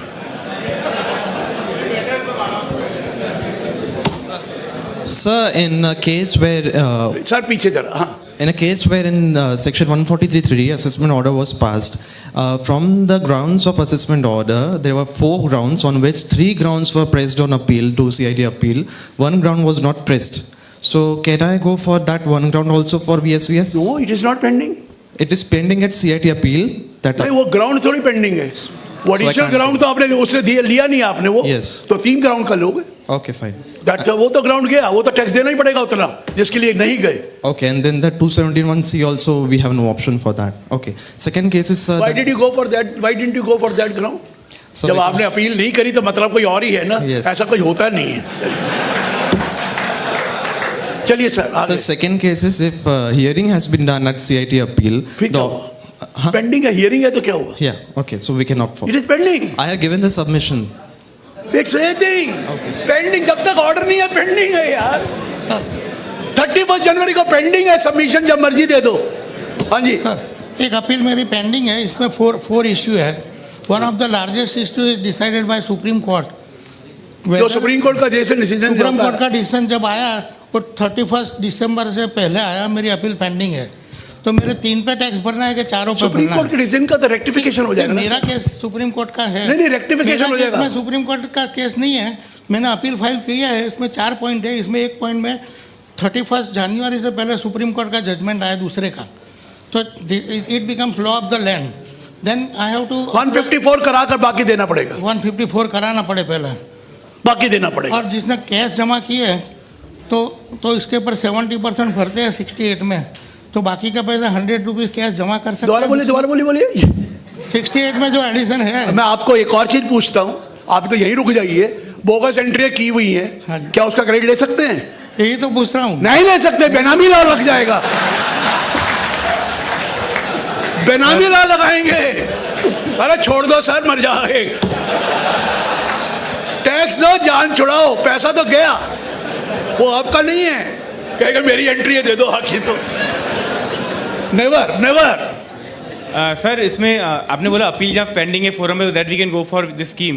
पर जैसे 234E की जो पुरानी नोटिस है TDS की 2015 के पहले वाली है, जहाँ पे अपील फाइल नहीं करी है सर, वो अमाउंट बहुत बड़ा था सर, वो अभी उसके लिए ये कहीं पे भी we cannot- टाइम लिमिट जो थी वो ये है, टाइम लिमिट पर फाइलिंग एंड अपील होती है, उस टाइम लिमिट में कर दी हो तो ठीक है, या अनएक्सपायर्ड टाइम हो। अनएक्सपायर्ड टाइम है ही नहीं इसके वो है नहीं ऊपर। सर, तो इसका मतलब इसमें नहीं कर सकते। No no no. Can I take to the next topic now? हाँ जी प्लीज बोलिए। कंडोन नहीं होगी, no condonation. Beyond the time condonation होगी नहीं, वो मानी नहीं जाएगी। Is not a valid appeal. No, how can it be pending? Has he condoned already? फिर पेंडिंग कहाँ है? Has he condoned already is okay, that means he has accepted on 31 January. But if it not, आपने 31 जनवरी के बाद appeal file कर दी है, अब आज सोचते हैं इसको ले लेगा, नहीं मानेंगे। सर वो यही बोलो ना, 31 दिसंबर को ऑर्डर हुआ और आपने ये स्कीम आ गई थी, आपने 4 जनवरी को जाके ऑर्डर वो कर दी अपील। नहीं, No, that was appeal was filed almost 18 months back, but it was a delayed filed appeal. Appeal was filed 18 months back, not before 30. Pending कैसे नहीं हुई? वो तो एक्सेप्ट करेगा या पेंडिंग कर दिया। हाँ कैसे कह सकते हो पेंडिंग नहीं होगी? Pending क्या है? There will be pending. Okay. यार वो अगर उसने एक्सेप्ट कर ली है, कोई नोटिस दे दिया उसने? नहीं दिया नोटिस। क्या दिया फिर? कंडोनेशन के ऊपर भी ऑर्डर नहीं दिया है? नहीं, कुछ भी नहीं दिया। Appeal has been filed, no hearing has been done. It is pending. है यहाँ पर। हाँ है सर, बहुत सारी ऐसी बहुत सारी है। What will be considered in this kind of cases? He has a right to condone. If he can condone, is a different thing. Otherwise, नहीं। But that will be condone अब करेगा तो माना नहीं जाएगा। कंडोन तो 31 जनवरी से पहले करना पड़ता है ना। That is not pending been तो done. तभी मानी जाएगी जो 31 जनवरी से पहले का order. what will be the position of this kind of cases? मुश्किल हो। सर एसएससी ATIA का डिडक्शन लेता है इंफ्रास्ट्रक्चर डेवलपर में। मुझे आके ये बता दो, बाकी मुझे आता है, चिंता नहीं करो। ओके, अभी उसका अपील, फर्स्ट अपील में वो जीत गया है, तो अभी ITAT में डिपार्टमेंट गया है। अभी उसने जो रिटर्न भरा उसका नॉर्मल टैक्स 2 करोड़ था, उसने मैट भरा वो 4 करोड़ था। मैट का भी वही रूल है। और अभी जो डिस्प्यूटेड टैक्स गिनना है तो एक्चुअली 8 करोड़ टैक्स एसेस किया था, तो 8 करोड़ और 4 करोड़ का डिफरेंस गिना जाएगा या 8 करोड़ और 2 करोड़ का डिफरेंस गिना जाएगा? आपने 4 करोड़ पे किया हुआ है ना? हाँ, मैट भरा है। आपके पास 2 ही तरीके हैं, टैक्स क्रेडिट, नहीं तो आगे लेना है तो आगे ले लो, नहीं तो यूं ले ना। आगे तो जो क्रेडिट नहीं, आगे भी आपका क्रेडिट होगा ना, नहीं तो वो आगे ठीक कर अगले साल लिया होगा तो वहां पकड़ लेंगे। नहीं, लेकिन वो तो एवरी ईयर 18.5% तो बढ़ते ही है। और एवरी ईयर आपका वो टैक्स क्रेडिट है ही है, वो आगे बढ़ ही जाता है। हाँ, हर साल बढ़ रहा है। हाँ, फिर आप कर सकते हैं 4 करोड़ के साथ एडजस्ट। नहीं, लेकिन अगर 2 करोड़ गिने नॉर्मल टैक्स तो disputed tax will be 6 crore, तो उसका 3 करोड़ हमको भरना है, तो हमने 4 करोड़ मैट भर दिया है, तो 1 करोड़ का रिफंड मिलेगा। बिल्कुल मिलेगा, मैंने आपको बोला ना। अगर आपने एडवांस या पैसे टैक्स ज्यादा दे दिए, you will get a refund and interest भी नहीं देना पड़ेगा ना। लेकिन डिस्प्यूटेड टैक्स गिनने में वो मैट गिनेंगे या नॉर्मल टैक्स गिनेंगे? आपको स्कीम के अंदर इस क्वेश्चन का जवाब दिया हुआ है मैट का, आप एक बार जाकर पढ़ लेना। Okay, please do. Thank you. This would be the last question for now. Sir, we would like to continue your session. We will have a formal question answer round immediately after One the last talk. question he said earlier. Prior to you. इतना concession दे दीजिए मैं। चलिए पूछिए। एक case 148 हुआ, ये लीजिए। एक केस 148 हुआ था, उसमें जो एडिशन हुआ, दोबारा बोलो। एक केस 148 हुआ था 10/11, उसमें जो एडिशन हुआ उसमें बंदे ने टैक्स भर दिया। उसके बाद उसी साल को 263 में रिव्यू किया गया, उसमें जो एडिशन किया गया उसके वो एक्स पार्टी ऑर्डर हुआ, उसमें बंदा ITAT में से रिमांड बैक करवा के प्रिंसिपल CID के पास वापस लाया। अब वो 16 जनवरी करा दिया है तो आप जा सकते नहीं सर, जैसे वो 16 जनवरी को प्रिंसिपल CID का ऑर्डर आ गया, उसमें उसने वो एडिशन परसिस्टेंट रखा है। ऑर्डर आ गया तो फिर पेंडिंग नहीं है ना? नहीं सर, अपील का टाइम तो पेंडिंग है बंदे के पास 31 जनवरी को। अपील का पेंडिंग है, कर लीजिए। एग्जैक्टली सर, बिल्कुल। आप ITAT का अपील का पेंडिंग है तो कर लीजिए। यस, अनएक्सपायर्ड पीरियड है, 60 डेज चाहिए आपको, you can do it, you can do it. Now we are coming to the another law. आगे करूंगा कि समझ में ना आए किसी को। 2 CC और 5 कमिश्नर बैठे हैं, कोई बात नहीं सर को मेरी मैं माफी चाहूंगा उनसे जो ये बैठी है सर, वो से नहीं कुछ कह रहा, मैं किसी को मना नहीं कर रहा, लेकिन मैं यही माफी चाहूंगा कि कुछ चीजें जो होती हैं, हिंदू अनडिवाइडेड फैमिली और चैरिटेबल ट्रस्ट, मैं ना डिपार्टमेंट में बात नहीं करता हूं, क्योंकि ना मुझे आता है और ना उनको आता है, लेकिन मैं जो नॉलेज बता रहा हूं, कभी कभी फंस जाए और नोटिस आ जाए तो कहेंगे मरवा दिया इन्होंने। इसलिए मैं वो बात करूंगा जो जेन्युइन वाली बातें, मैं बाकी अंदर डिटेल में जाऊंगा ही नहीं। I will not go into detail. पहले तो सुन लीजिए हमने क्या कहा था इस बजट की चीजें, फिर आपको बताता हूं। I am coming to that. निकलवा दिया मैंने, मारेंगे मुझे वहां। सर सुनिए, when writing the Income Tax Act, we have given a different view to the charitable trust. लेकिन वो उन्होंने नहीं माना। लेकिन हम ये बार बार कह रहे थे, there are so many charitable and religious trusts in India where they are although registered या 1023C में approved हैं, but they do not have registration certificate lying with them or a certificate of approval with them. जब AO के पास जाते हैं, वो कहता है कि रजिस्ट्रेशन सर्टिफिकेट दिखाओ, रजिस्ट्रेशन नंबर डाला है, वो कहता है registration certificate, I have lost it और it might have been destroyed और इट इज टॉर्न, और कहाँ जाऊँ? डिपार्टमेंट जाता हूँ तो वो कहते हैं हमारे पास भी रिकॉर्ड नहीं है, मैं उसकी कॉपी नहीं, I will not give the copy, है ही नहीं उनके पास रिकॉर्ड। तो हमने इनको एक सजेशन दी थी, let these trusts who are already registered or who are approved under 1023C may apply afresh in a very simplified form. They will give the name, address, registration number, deed है तो deed लगा देंगे और आप इनको registration दे दीजिए, fresh registration, we will call it unique ID will be given, अब सब कंप्यूटराइज्ड है, they will also have a record and you will also have a record, so that in future somebody wants to see that registration, you have the record with you. This was the suggestion which very readily accepted by them. But they have put a rider on that we will give you fresh registration, no doubt. But this registration now, any registration will be valid for a period of 5 years. पहले permanent थी registration. अब validity has been for 5 years. चाहे वो approval हो 1023C में, चाहे वो registration हो 12AA, अब 12AB कर दिया, पहले 12AA में. That validity will be for a period of 5 years. At least 6 months prior to that, 6 months prior to that, that is at least 4.5 साल से पहले आपको इसको हर बार अप्लाई करना पड़ेगा फॉर रिन्यूअल. इस टाइम आपको कंप्लीट डिटेलें देनी पड़ेंगी जो आपने फर्स्ट रजिस्ट्रेशन में देते हैं, जैसे balance sheet of last 3 years, all returns, all other things, वो सबको देना पड़ेगा for every time renewal. Every time renewal will involve you the great exercise of a fresh registration. वो पूरी की पूरी चीजें मांगी. But every 5 years, 4.5 साल से पहले वो आपको अप्लाई करना है, चाहे वो अप्रूवल हो चाहे वो रजिस्ट्रेशन हो. ये अप्लाई कर दी. और जो एग्जिस्टिंग है, ऑलरेडी रजिस्टर्ड हैं, अप्रूव्ड हैं, please file the application by 31st of August. That is 3 months from 1st of June 2020. 3 महीने में सबको एप्लीकेशन देनी है जो ऑलरेडी रजिस्टर्ड हैं. चाहे रजिस्ट्रेशन 2 महीने पहले मिली हो, 1 महीना पहले मिली हो या 40 साल पहले मिली हो, मैं नहीं जानता. आपको अप्लाई करना ही पड़ेगा 31st August तक. नहीं करेंगे तो आपको रजिस्ट्रेशन पुरानी डेट की नहीं मिलेगी, नई की मिलेगी. So apply please. एक्सटेंशन की बात मत करना. एक सिंपल एप्लीकेशन देनी है तो ये बजट पास होते ही आप अप्लाई कर दीजिए. 31 अगस्त तक सबने करना है, सबने, जिसके पास अप्रूवल है या रजिस्ट्रेशन. मुझे बाद में मत कहना जी मैं भूल गया अप्लाई करना. Second point, there are many trust who are having 1023C approval as well as approval under 12A. बहुत ऐसे ट्रस्ट है. 12AA में भी मिला हुआ है रजिस्ट्रेशन, इधर अप्रूवल भी मिला हुआ है. वो कभी 1023C का बेनिफिट लेते हैं, कभी 12AA का बेनिफिट लेते हैं. मर्जी आपकी है.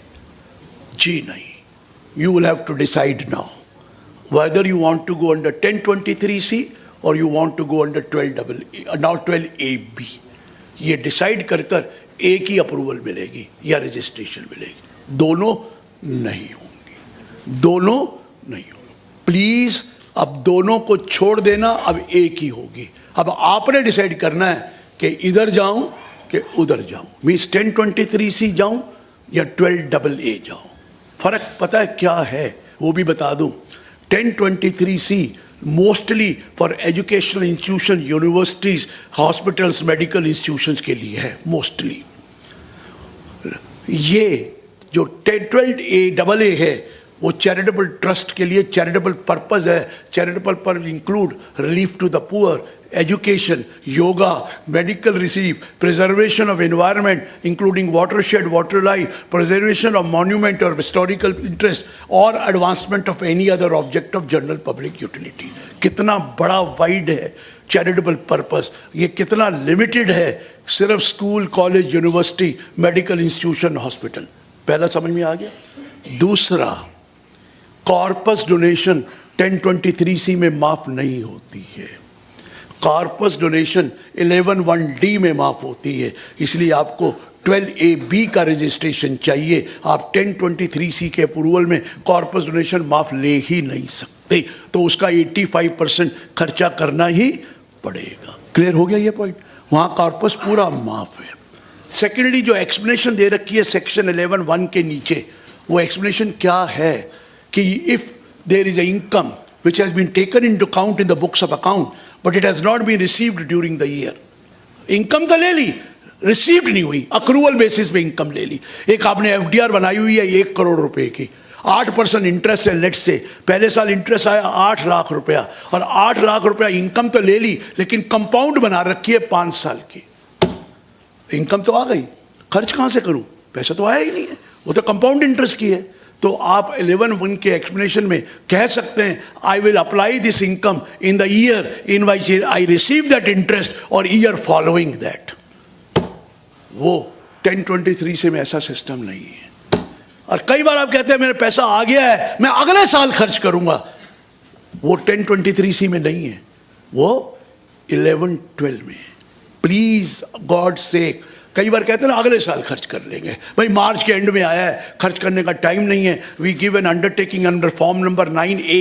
9A जाता है, आपको मालूम है ना, 9A जाता है online before the due date of return that will apply this income next year, और इसे डीम्ड एप्लीकेशन माना जाता है। ये सिर्फ 11 में है, ये 1023C में नहीं है। तो सोच कर जाना कि आप 1023C जाना चाहते हैं तो बहुत लिमिटेड स्कोप है। एक ही एडवांटेज है 1023C का, सेक्शन 143(3) के नीचे प्रोवाइजो दे रखा है।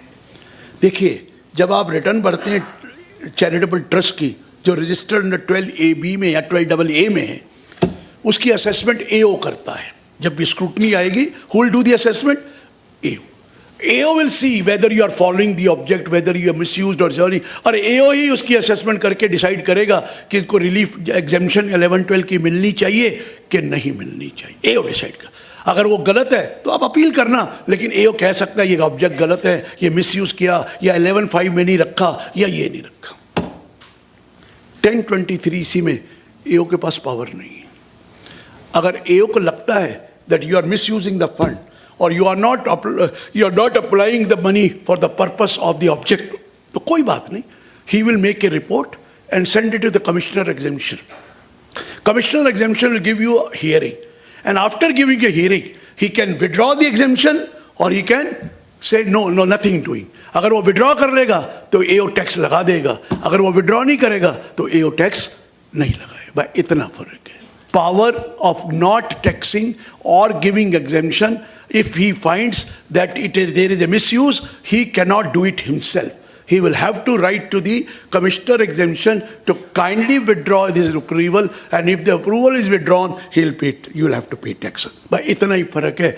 11-10-23 से में जाना बेस्ट तो यही है कि 12AB में जाइए, कोई और भी ऑब्जेक्ट हो तो कम से कम आपको कोई तंग नहीं करे। ये डिफरेंस समझ में आ गया सर? डिफरेंस समझ में आ गया? क्योंकि जब आपने एप्लीकेशन देनी थी अलग अलग फॉर्म था, अब तो फॉर्म भी एक ही हो जाएगा। क्लियर है सर? आइए अब और सुनिए, आपके ऑब्जेक्ट को आपने मॉडिफाई कर दिया और वो आपके ऑब्जेक्ट के हिसाब से मिल नहीं रहे जो आपने अप्रूवल ली हुई है या रजिस्ट्रेशन ले रखी है, तो ये तो लॉ आ चुका है। Within 1 month you will have to make a fresh application for the registration. ये तो पहले भी है, ऐसा नहीं। अब आगे सुनिए, बहुत important point, very very important point. अभी तक जब आप अप्लाई करते थे रजिस्ट्रेशन के लिए, द कमिश्नर यूज्ड टू से I will not grant you registration. आप पूछते क्या कारण है? You have not commenced the charitable activity. अभी आपकी चैरिटेबल एक्टिविटी कमेंस कहाँ हुई है? आप तो बिल्डिंग बना रहे हो, आपने तो लैंड लिया है, मैं किस बात के लिए आपको दूं? How do I know that you will do charitable activity? ये कहकर वो रजिस्ट्रेशन को मना करता था। हम कहते थे हमने डोनेशन ली है, हमें उसको 11(1)D का एग्जेम्पशन लेना है, आप रजिस्ट्रेशन देंगे तो 11(1)D की एग्जेम्पशन कहाँ लेंगे? वो देता नहीं था। अब क्या रूल है? अब आप पहली बार अप्लाई करेंगे फ्रेश रजिस्ट्रेशन, जो भी नया ट्रस्ट है, उसको अब क्या मिलेगा? प्रोविजनल रजिस्ट्रेशन मिलेगा। परमानेंट रजिस्ट्रेशन नहीं, provisional, valid for a period of 3 years। अगर आप 3 साल के अंदर अंदर कमेंस कर लें तो कुछ रूल और है। Suppose you are not able to commence the charitable activity within a period of 3 years, then at least 6 months prior to 3 years, that is 2.5 साल से पहले आपको दोबारा अप्लाई करना पड़ेगा। किसके लिए? प्रोविजनल रजिस्ट्रेशन के लिए। लेकिन if you have commenced the activity, charitable activity between this period, then within 6 months of the commencement of the activities, you will have to apply for fresh registration by surrendering this provisional registration. Clear हो रहा है? आपको provisional registration permanent नहीं है, 3 साल के लिए है। अगर आपकी चैरिटेबल एक्टिविटी शुरू हो जाती है तो 6 महीने के अंदर अंदर इसको छोड़ दीजिए और परमानेंट के लिए अप्लाई कर दीजिए। अगर नहीं हो सकती तो 2.5 साल से पहले दोबारा अप्लाई कर नई वो ले लीजिए प्रोविजनल रजिस्ट्रेशन। क्लियर हो गया सर? अब अप्लाई करने की डेट क्या है? सबसे इंपॉर्टेंट, अभी तक अप्लाई करते थे before the end of the previous year relevant to the assessment year for which exemption is sought. अगर आपको 21-22 की असेसमेंट चाहिए तो आप कहते थे 31 मार्च 21 तक कर देंगे, लास्ट डेट तक कर देंगे। जी नहीं, अब अप्लाई करना पड़ेगा at least 1 month before the commencement of the previous year. At least 1 month before the commencement of the previous year. आपका प्रीवियस ईयर शुरू होने जा रहा है 1/4/2020 को और खत्म होगा 31 मार्च 21 को। पहले आप 31 मार्च 21 को अप्लाई कर सकते थे, अब आपको 29 फरवरी 2020 तक करना पड़ेगा। At least 1 month before the commencement of the previous year relevant to the assessment year for which exemption is sought। आपको 1 महीना पहले करना है, शुरू होने से ही पहले। अब मेरे से कोई पूछने लगा, सर मैंने तो पहली बार चैरिटेबल एक्टिविटी शुरू करूंगा 1 नवंबर से, तो क्या मैं फरवरी में कैसे कर दूं? मैंने कहा कमेंसमेंट ऑफ प्रीवियस ईयर कब शुरू होगा आपका? नवंबर होगा, नवंबर टू मार्च होगा पहला, which can be less than 12 months। अक्टूबर 1 महीना पहले कर देना। मेरी बात को समझ रहे? 30 सितंबर तक कर देना। First previous year can be less than 12 months। Am I right? First previous year can be less than 12 months। If it is less than 12 months, जिस दिन कमेंस होना है उसको 1 महीना पहले तो पता है ना, वो कर दो अप्लाई। नहीं तो अगर एग्जेम्पशन नहीं मिलेगी उस साल की, फिर अगले साल मिलेगी 1 month बिफोर। और वो जो मिलेगा वो क्या होगा? प्रोविजनल होगा। जो भी नया मिलेगा क्या होगा? प्रोविजनल होगा। और अप्लाई कब करना है? At least 1 month before the commencement of the previous year relevant to the assessment year for which exemption is being sought. ये क्लियर हुआ तो मैं आगे बढ़ूं। आगे चलते हैं। ये सब चैरिटेबल ट्रस्ट को करना है, चाहे रिलीजियस हो या चैरिटेबल हो। जो रजिस्टर्ड है उनको नहीं करना है, जो आगे रजिस्टर होंगे आपको बता दिया प्रोसीजर। नेक्स्ट पॉइंट, आपके पास अगर 80G है होगा चैरिटेबल के पास, तो उसको भी दोबारा अप्लाई कर दीजिए विद इन 3 months। पुराना खत्म, 3 महीने के अंदर उसको उसकी डिटेल देकर अप्लाई कर दीजिए, फ्रेश मिल जाएगा। लेकिन period validity again 5 years।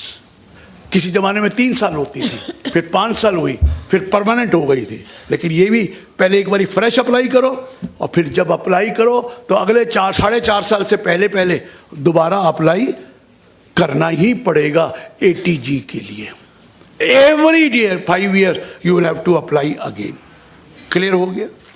Next point, हर चैरिटेबल ट्रस्ट को जिसको 80G मिला हुआ है will have to prepare a statement giving the details of the amount, the name of the donor, address of the donor, PAN number of the donor and the amount given by the donor। जैसे TDS की quarterly statement बनाते हैं, ये पता नहीं quarterly होगी क्या yearly होगी, वो अभी डेट बताएंगे। लेकिन जैसे TDS की स्टेटमेंट होती है, TCS की स्टेटमेंट होती है, इसी तरह ये डोनेशन की स्टेटमेंट होगी। डोनेशन की स्टेटमेंट बनाइए और बनाकर इसको अपलोड कर दीजिए इनकम टैक्स अथॉरिटी की साइट पर, और वो इनकम टैक्स अथॉरिटी इसको ऑटोमेटिकली आपकी जो रजिस्टर्ड पोर्टल है, आपका रजिस्टर है जो इनकम टैक्स साइट पे, उस पर आपके डिटेल चली जाएगी। आपको कोई रसीद नहीं लेनी है, रसीद दे लो कुछ नहीं होगा। जब तक आपका नाम उस लिस्ट में नहीं होगा, जैसे TDS का नहीं होता, तो आपको क्रेडिट नहीं मिलेगा। अगर आपने दिया है लेकिन उसने नाम नहीं भेजा है तो उसको कोई करेक्शन स्टेटमेंट फाइल करे, करेक्शन स्टेटमेंट। लेकिन क्रेडिट तभी मिलेगा, डिडक्शन तभी मिलेगी 80G की अगर आपने उसकी लिस्ट में आपका नाम है और वो आपकी साइट पर प्री फिल्ड होकर आ जाएगा। ये क्यों किया गया? क्योंकि यहाँ तो आदमी हमारे तो इंडिया बहुत महान लोग हैं, इनकम टैक्स के रिटर्न भर रहे हैं, देखा है कि टैक्स जमा नहीं कराया, चल यार 80G डाल दे यार, कुछ को पता है क्या होता है। 80C भी क्लेम कर लेते हैं। मैंने बहुतों को देखा 80C के कहते हैं 98% रिटर्न तो स्क्रूटनी में आनी नहीं है, तो क्या पता एटीसी आ गया तो आ गया, एटीजी निकल गया। अब ऐसा नहीं होगा। अब तो वहां पर नाम है तो आप एटीजी लोगे, नहीं है तो नहीं लोगे। तो ये सोच के चलना, एटीजी की रक्षण अब मिलेगी। मैंने तो उस दिन भी बताया था स्पीच में, हमारे यहाँ तो महान लोग हैं, यहाँ तो दान दे के पैसे वापस ले लेते हैं। ऐसे दानी तो मैंने कहीं और देखे ही नहीं है। दान देते और पैसे पकड़ लेते हैं।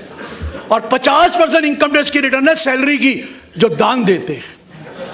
अरे भैया खाने के पैसे नहीं हैं, दान देंगे हम। और ये रोज होता है और आपको भी पता है, ये रोज होता है। अभी तो इसका तोड़ नहीं निकला, थोड़े दिन में ये भी पता लग जाएगा क्या होगा। पर ये पॉइंट है। तो मुझे किसी ने पूछा रिलीजियस ट्रस्ट का क्या होगा। वैसे तो 90% टाइम में रिलीजियस ट्रस्ट को एटीजी नहीं मिलना चाहिए, लेकिन लोगों के पास है partly charitable partly religious trust, partly charitable partly religious trust. तो क्या होता है, वो डोनेशन लेते हैं, उनके पास एटीजी है, उनको भी देनी पड़ेगी स्टेटमेंट। लेकिन एक चीज है फर्क, चैरिटेबल ट्रस्ट के लिए एनोनिमस डोनेशन टैक्सेबल है, रिलीजियस ट्रस्ट के लिए एनोनिमस डोनेशन टैक्सेबल नहीं। समझिए क्या होगा। चैरिटेबल ट्रस्ट जब लिस्ट भरेगा और उसने 5 करोड़ की डोनेशन रिसीव करी और लिस्ट में डाला 4 करोड़ रुपए की डिटेल्स, तो उससे पूछा जाएगा ये 1 करोड़ कहां से आया, दे एनोनिमस डोनेशन करके इसके ऊपर टैक्स दे। नहीं तो डिटेल तेरी 5% तक एनोनिमस डोनेशन माफ है, 5% ऑफ द टोटल डोनेशन और 1 lakh which ever is more. तेरे पास तो 5 करोड़ है और तू 4 करोड़ की लिस्ट बना रहा है, तो 1 करोड़ पे तेरे पास एनोनिमस आई, ला टैक्स। लेकिन रिलीजियस के लिए नहीं होता एनोनिमस डोनेशन, क्योंकि भगवान को तो दान मिलता ही गुप्त है। भगवान को तो गुप्त दान ही मिलता है। भगवान को कौन देता है नंबर 1 का दान? सारे नंबर 2 का देते हैं, कहते हैं उसको गुप्त है। कहते गुप्त है तो नंबर 2 का ही दान। जो कमाते हैं वो कहते हैं मेरे ये कमाया है, ले तेरा 5% शेयर, मेरा ध्यान रखियो भाई। वो कहता है तथास्तु। भगवान तथास्तु करता हमेशा। तूने दिया मेरे लिए कोई वाइट, मेरे लिए कोई ब्लैक नहीं है। तू रख गया, तूने जो मांगा मैंने तेरे को दे दिया। वो ये कहता है। चोर भी जाता है कि आज चोरी करने जा रहा हूं, भगवान मेरा ध्यान रखियो, माल ज्यादा मिलियो, ये ले तेरा शेयर, दे देता है। भगवान कहता है तथास्तु, ले जा, मुझे कोई दिक्कत नहीं है, मुझे कोई दिक्कत नहीं है। भगवान कहते ले जा। हमारे यहाँ तो सीए लड़के बड़े बदमाश हैं, भगवान को क्रेडिट में काम करवाते हैं कि मुझे सीए पास करा फिर तेरे दर्शन करने आऊंगा। वो करा देता है बेचारा, कर ले यार। फिर वो कहता है तेरे 1100 रुपये पड़े थे, ये ले ले। वो कहता ठीक है तथास्तु। हमारे यहाँ लेडीज हैं, भगवान को वो भी दुर्वार करती हैं। 16 सोमवार के व्रत रख के कहती है शिव जी को मेरी शादी करा दे। वो कहता करा दूंगा, मेरा क्या भुगतना, तो तूने है, मैंने थोड़ी भुगतना। ये होता है। अरे आपके कर्म है, आप भगवान को जो मर्जी दान दो वो तथास्तु कहेगा, लेकिन कर्म किस लिए हैं? आपने किए। अब गलत काम करोगे गलत भुगतोगे, नहीं करोगे तो सही करोगे। वो कुछ नहीं कह रहा, वो तो कह रहा तुमने मांगा मैंने दे दिया। अब तेरे कर्म क्या हैं? तूने गलत किया तो तू भुगती हो, अच्छा किया तो तू भुगती हो। मेरे कर्मों की हिस्ट्री तो तेरी लिखी जा रही है, मेरी थोड़ी लिखी जा रही है। सही है ना? ये आपको सोचना है कि आप किस तरह का दान भगवान को दे रहे हैं। भगवान के लिए भक्त भक्ति है, लेकिन भक्त का क्या काम है? ठगत है कि भगत है, वो वहां देखेगा, हमें कुछ नहीं देखना है। इसलिए अनोनिमस डोनेशन रिलीजियस ट्रस्ट के लिए माफ है, वो कोई दिक्कत नहीं है, उसमें कोई दिक्कत नहीं आएगी। ये ट्रस्टों का बात हुई मैंने जो कहा। इसी तरह साइंटिफिक रिसर्च एसोसिएशन वालों को भी दोबारा वो कराना पड़ेगा नोटिफिकेशन। 1046 वालों को भी कराना पड़ेगा, वो अलग बात है। अब ट्रस्ट के बारे में ये तो मैंने ओरिजिनल चीजें बताई, जो लॉ अभी बदला है। ये पूरा लॉ बदल गया। प्लीज फॉर गॉड से कभी कोशिश मत करना कि अब रजिस्टर, और जिसका रजिस्टर्ड नहीं है उसको सेक्शन 56 सबसेक्शन 2 क्लॉज 10 में पूरी की पूरी रिसीट टैक्सेबल होती है। आप कहेंगे मैंने तो खर्च कर दिया, खर्च वर्च कुछ नहीं है। 56(2)(10 कहता है जितना भी अमाउंट रिसीव करोगे पूरा का पूरा टैक्सेबल है, चाहे वो मंदिर हो, चाहे गुरुद्वारा हो, चाहे चैरिटेबल ट्रस्ट हो।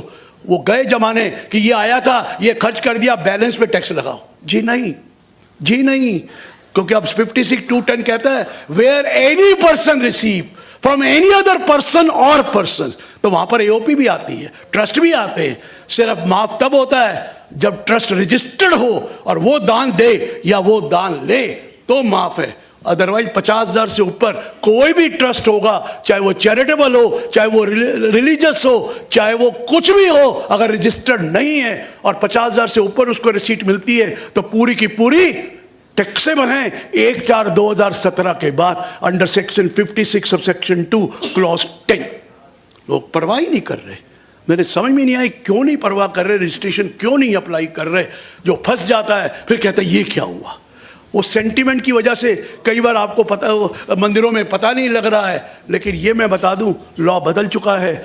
Ignorance of law is no excuse. उसको टैक्स लगेगा लगेगा और पूरे अमाउंट में लगेगा, जो मर्जी कर ले, कह दे मैंने खर्च कर दिया। जी नहीं, आप नाम चैरिटेबल कह रहे हैं, फिर कमर्शियल में जा भी नहीं सकते क्योंकि आप चैरिटेबल है, तो चैरिटेबल को तो खर्च करना है। चैरिटेबल की जो इनकम आई अगर वो रजिस्टर्ड नहीं है, 50,000 से ऊपर है, तो पूरा टैक्स लगेगा, पूरा का पूरा टैक्स लगेगा चैरिटेबल ट्रस्ट को। ये सेक्शन 56 सब सेक्शन 2 क्लॉज 10 से आप डिराइव कर सकते हैं। मैंने आपको बता दिया। क्लियर है सर ये बात? ये ट्रस्ट की ये बात कर दी। अभी एक और इशू है कि एक्सेस एप्लीकेशन हो जाता है। एक्सेस एप्लीकेशन, मेरा एक्सपेंडिचर हो गया 5 करोड़, रिसीव हुई रिसीव हुई 4 करोड़। 5 करोड़ खर्च कर दिया, 4 करोड़ रिसीव करा था। ये 1 करोड़ का क्या करूं? 1 करोड़ कहीं से तो किया होगा, मेरा बैंक बैलेंस पड़ा होगा, मेरा कैपिटल फंड पड़ा होगा, मेरा जनरल फंड पड़ा होगा। अभी तक कई जजमेंट हमारे फेवर में आई थी, ये this can be taken as the application of the next year, लेकिन सब हाई कोर्ट की जजमेंट थी। अभी अभी जजमेंट आई है 6 महीने पहले, सुब्रोज फाउंडेशन, उसमें उन्होंने कह दिया सुप्रीम कोर्ट ने कि it will be treated as application of the next year. लेकिन हमारे पास कॉलम नहीं है फॉर्म नंबर 7 में, अभी कॉलम नहीं है। हो सकता है ये अभी समझ आए तो उस कॉलम वो डाल दें इन view of the supreme court decision. ये नया डिसीजन आ गया है। अभी तक हमेशा लड़ाई होती थी कि ये पैसा मेरा ज़्यादा खर्च हो गया तो मैं इसको क्या करूं। वो कहते थे नो, वो तो ये अगले साल की एक्सप्लेनेशन नहीं। महाराणा मेवाड़ से जजमेंट आई थी 164 से, और कितनी जजमेंट हैं, गुजरात समाज, ये गुजरात देव समाज, ये institute of banking personal selection, बहुत जजमेंट है, रघुवंशी चैरिटेबल ट्रस्ट, कितनी जजमेंट हमारे फेवर में है। लेकिन वो मानते नहीं थे, कह रहे हाई कोर्ट में है, अभी तो सुप्रीम कोर्ट में जाना है। सुप्रीम कोर्ट ने हमारे फेवर में जजमेंट दे दी है, और एक जजमेंट और हमारे फेवर में दी जो अब आगे शायद काम ना आए, कि 6 महीने के अंदर अगर उसने आपको रजिस्ट्रेशन ग्रांट नहीं की तो वो डीम्ड रजिस्ट्रेशन मानी जाएगी। लेकिन वो अब जो होगा नए लॉ में क्या होगा, let's see for that. But it is already there that if a registration is applied and the commissioner does not grant you registration within a period of 6 months, that will be treated as deemed registration. Problem उसमें यही आती है, registration तो deemed हो गई, return कहाँ से भरूँ, number ही नहीं है। अरे मेरा नंबर तो दो। अब हम वो केस दिखाकर जाते हैं कि दे नंबर, तो ये होता है। तो ये भी एक चैरिटेबल ट्रस्ट में मैंने आपको बोला कि चेंज आया है। और कुछ पूछिए जो पूछना है, मैंने लिमिटेड वे में बताया क्योंकि औरों का भी फंक्शन है। कितना टाइम है? 1 तो बज गया। और कोई क्वेश्चन है तो चैरिटेबल ट्रस्ट के भी पूछ लीजिए, और एनी अदर, मतलब ये चैरिटेबल ट्रस्ट और जो मैम ने रोका था वो भी पूछ लीजिए। पूछिए सर। 15% हम एक्यूमुलेट कर सकते हैं, it is to be consider on a gross income. आ गया लॉ, अपना रिटर्न का फॉर्म देखिए, उसमें लिखा 15% ऑफ ग्रॉस। बच गए ना? तो आप देखिए, पहले झगड़ा था 15% ऑफ इनकम और ग्रॉस रिसीट्स, ये झगड़ा था। मैं कहता था इनकम, लेकिन सब ग्रॉस रिसीट भरते थे, तभी तो मैंने कहा था उनके सामने नहीं बोलूंगा। लेकिन अब फॉर्म देखिए, और फॉर्म इज नोटिफाइड, जब नोटिफाइड हो गया it is binding on them. उन्होंने लिखा है 15% of the gross receipt, form 7 में आ गया है, इसलिए आराम से 15% of gross up to that next year. Sir जब ये फॉर्म में नोटिफाई हो गया ना, तो ये डिक्लेरेटरी नेचर है, ये पिछले भी बच जाएंगे। Don't worry about that. यही चीजें मैं बताना नहीं चाहता था, और मैं कहा था कि ये बात है। कई चीजें ऐसी हैं कि वहां नोटिस आ जाए। हाँ अब तो आ गया ना सर, वो फॉर्म में आ गया, हमें क्या लेना देना, हमें जजमेंट देनी नहीं, उसमें फॉर्म में लिखा है 15% ग्रॉस एसेट हम लेंगे। अर्लियर छोड़ दी, अर्लियर आप जो बता रहे हैं वो कम्युनिटी डेवलपमेंट वाला जजमेंट, वो सर बहुत अच्छा नहीं था। हाँ सर 2002 से चैरिटेबल ट्रस्ट का रिटर्न भर रहे थे, उसमें 10A वगैरह में एप्लीकेशन किया था, रजिस्ट्रेशन नंबर गवर्नमेंट ने दिया नहीं दिया पता नहीं था, लेकिन on application basis they were allowing our charitable purpose and the return कैसे भरते थे बगैर नंबर के? नहीं वो it was not compulsory because manually return भरते थे। अब नहीं बात, आज की बात करो। अभी रिसेंटली CPC ने पकड़ लिया है तो अभी हम लोग वो अप्लाई कर रहे हैं। We have acknowledgement of the registration file, application file का एप्लीकेशन हमारे पास है। ने पकड़ क्या लिया? आप कहना वो डीम्ड था। हाँ दो में रजिस्ट्रेशन वही तो अभी फ्रेश एप्लीकेशन करके रजिस्ट्रेशन करके चले सकते हैं। लेकिन आप रिन्यू करो ना फिर। हाँ अभी अप्लाई कर दिया। पहले नंबर तो लो, फिर ही तो रिन्यू करोगे। अभी के बाद रिन्यू कैसे होगा? अभी क्या, लेकिन जो CPC ने डिमांड रेज किया है तो उसके लिए हमने अपील तो अभी फाइल कर दिया है, तो वही ठीक रहेगा। वही होगा। लेकिन वैसे एक बात पूछिए इनसे, ये भी भरते जा रहे थे, नंबर नहीं देते थे। We have time for only 2 questions. 2 more questions. Yes sir. Other than charitable trust, religious trust, आप जो मर्जी पूछे इनकम टैक्स में। नहीं मैं वही बोलता हूँ कि जो ट्रस्ट में एनोनिमस डोनेशन का है, तो जो रिलीजियस ट्रस्ट है उनको क्या डिटेल्स लेनी चाहिए जिससे वो एनोनिमस डोनेशन नहीं गिना जाए? देखिए ऐसा है, आपको मंदिर के नाम पे डोनेशन लेनी है, चैरिटी के नाम पर, ना कि सॉरी रिलीजियस के नाम पर। खर्चा चाहे आप चैरिटी में। देखिए जैसे वो हुंडी पड़ी है, हुंडी अनोनिमस ही तो है। व्हाट इज हुंडी? Anonymous donation. ये कॉर्पस नहीं है, कभी इसको कॉर्पस में लोग क्या करते हैं, हुंडी के आगे लिख देते हैं corpus donation. Sir corpus donation the direction should come from the donor and donee can not say I am taking for corpus. Corpus donation तभी मानी जाएगी जब डोनर से आप चिट्ठी लेंगे या डोनर से साइन करवाएंगे। लोग क्या करते हैं, रसीदें छपा लेते हैं कॉर्पस डोनेशन और कहते हैं ये तो कॉर्पस है। जी नहीं, गलत है। जहां पर कॉर्पोरेट लिखा उसके नीचे साइन करवाइए उससे और कहो ये कॉर्पस में आया। तब मेरा क्या कहना है, जो पांजरा पोल है, मान लो यहाँ गुजरात में बहुत सारी पांजरा पोल है, अभी कोई आदमी डोनेशन दे कभी गिरीश जी आहूजा दिल्ली इतना ही लिख दिया, अभी whether it will be considered anonymous और एनोनिमस है नहीं तो what particulars of the donee should be taken by our donors. Religious trust को कोई प्रॉब्लम नहीं है सर, क्योंकि लॉ ने रिलीजियस की बात देगा। जो चैरिटेबल ट्रस्ट है, मान लो धर्मशाला है, पांजरा पोल है, अगर आज कोई आदमी एक मिनट आपका चैरिटेबल है, हाँ रिलीजियस नहीं है तो 5% से ज्यादा डोनेशन सब पे ऊपर टैक्स है। नहीं मेरा सर क्या पूछना है कि आज कोई पांजरा पोल में कोई आदमी डोनेशन देने आया, सर रेड क्रॉस में भी लोग डालाते हैं, मगर हमें क्या पर्टिकुलर उससे लेना चाहिए जिससे name address, pan number, name address and pan number. अरे पैन से सब कुछ आ गया, मगर पैन तो नहीं हो, पैन नहीं है तो आधार ले लो, आधार ले लो। अरे वो तो डोने जाओ, उसके पास आधार भी नहीं है, पान नहीं हो तो क्या करेंगे? फिर मैं क्या करूं सर, लॉ तो लॉ ही है सर। One last question. नाम डिस्क्लोज नहीं करना चाहते। Sir, we have time for one last question. One last question. वो जेंटलमैन ने हाथ उठाया था। Sir, there are certain trusts which are maintaining properties, I mean on rented. They are collecting very nominal rent, but at the same time there is a high portion of taxes. Section 13(2) में क्या लिखा हुआ है और 13(3)? अगर वो rent दिया हुआ है, उनको जो पर्सन इंटरेस्टेड है तो वो फिर टैक्स लग जाएगा, उनको माफ नहीं करेंगे। नहीं, जो कलेक्ट करते हैं पैसा, हाउस टैक्स या गवर्नमेंट टैक्सेस कलेक्ट करते हैं उनसे। सर आपने क्या धर्मशाला बना रखी है? Sir, there are certain properties which are inherited to the trust which has been rented. Is it for public at large or it is for a person who are interested under 13(3)? अगर it's public at large, it's public at large, sir. फिर क्या दिक्कत? दे सकते हैं? Okay. No, sir, the portion which 56 comes, any amount received, now the taxable amount will be gross tax or inclusive taxation or only rent amount for that purpose. आप फिर गलत बोल रहे हैं। हाउस जो आपको रेंट रिसीव किया वो तो इनकम उधर की है, 56(2)(10) में कहाँ से आ गई? सर वहाँ पे वो लोग टैक्स के साथ पैसा कलेक्ट करते हैं। 56(2)(10) में कैसे आ जाएगी? वो तो हाउस प्रॉपर्टी में आएगी। Fine sir. हाँ, one last question. The person who has raised the hand over there. Yeah. Sir, in case of charitable trust, if we have carried forward losses. What is carry forward losses? It is only excess application. Excess ये application. कोई loss नहीं होता charitable trust में। यही तो language हमें याद पड़ी हुई है, जमाने से बदल के एक्सेस होता है तो लॉस है.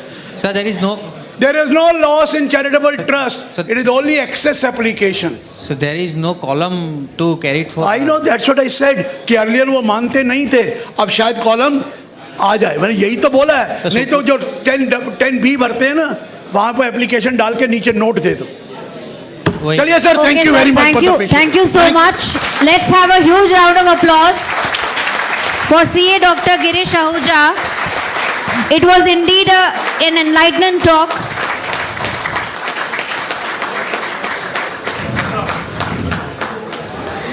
Thank you, sir, for your passionate delivery.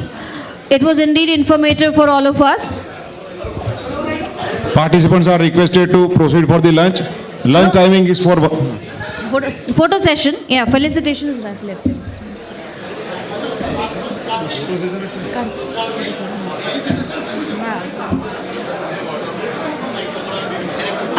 We have felicitation of the committee members. I request all the participants to please stay in the auditorium for 5 minutes more before we break for lunch.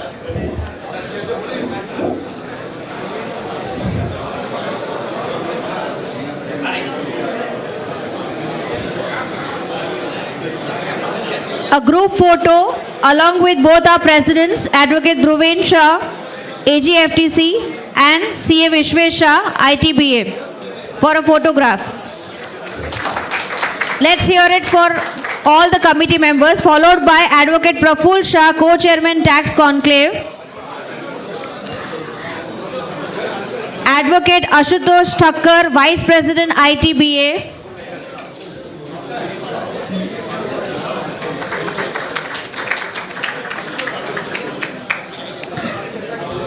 Advocate Ashutosh Thakkar, Vice President ITBA. Ladies and gentlemen, let the applause keep going. Next is CA Sanjeev Buddh, Chairman, Saurashtra Zone, AGFTC. CA Sanjeev Buddh, Chairman, Saurashtra Zone, AGFTC. Followed by Advocate Rupesh Shah, Vice President, AGFTC.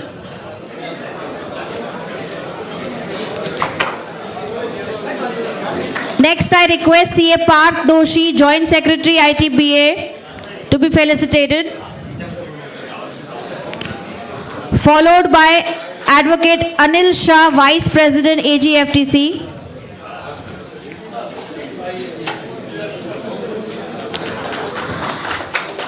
And final felicitation of Advocate Jignesh Shah, Chairman, Stage Committee.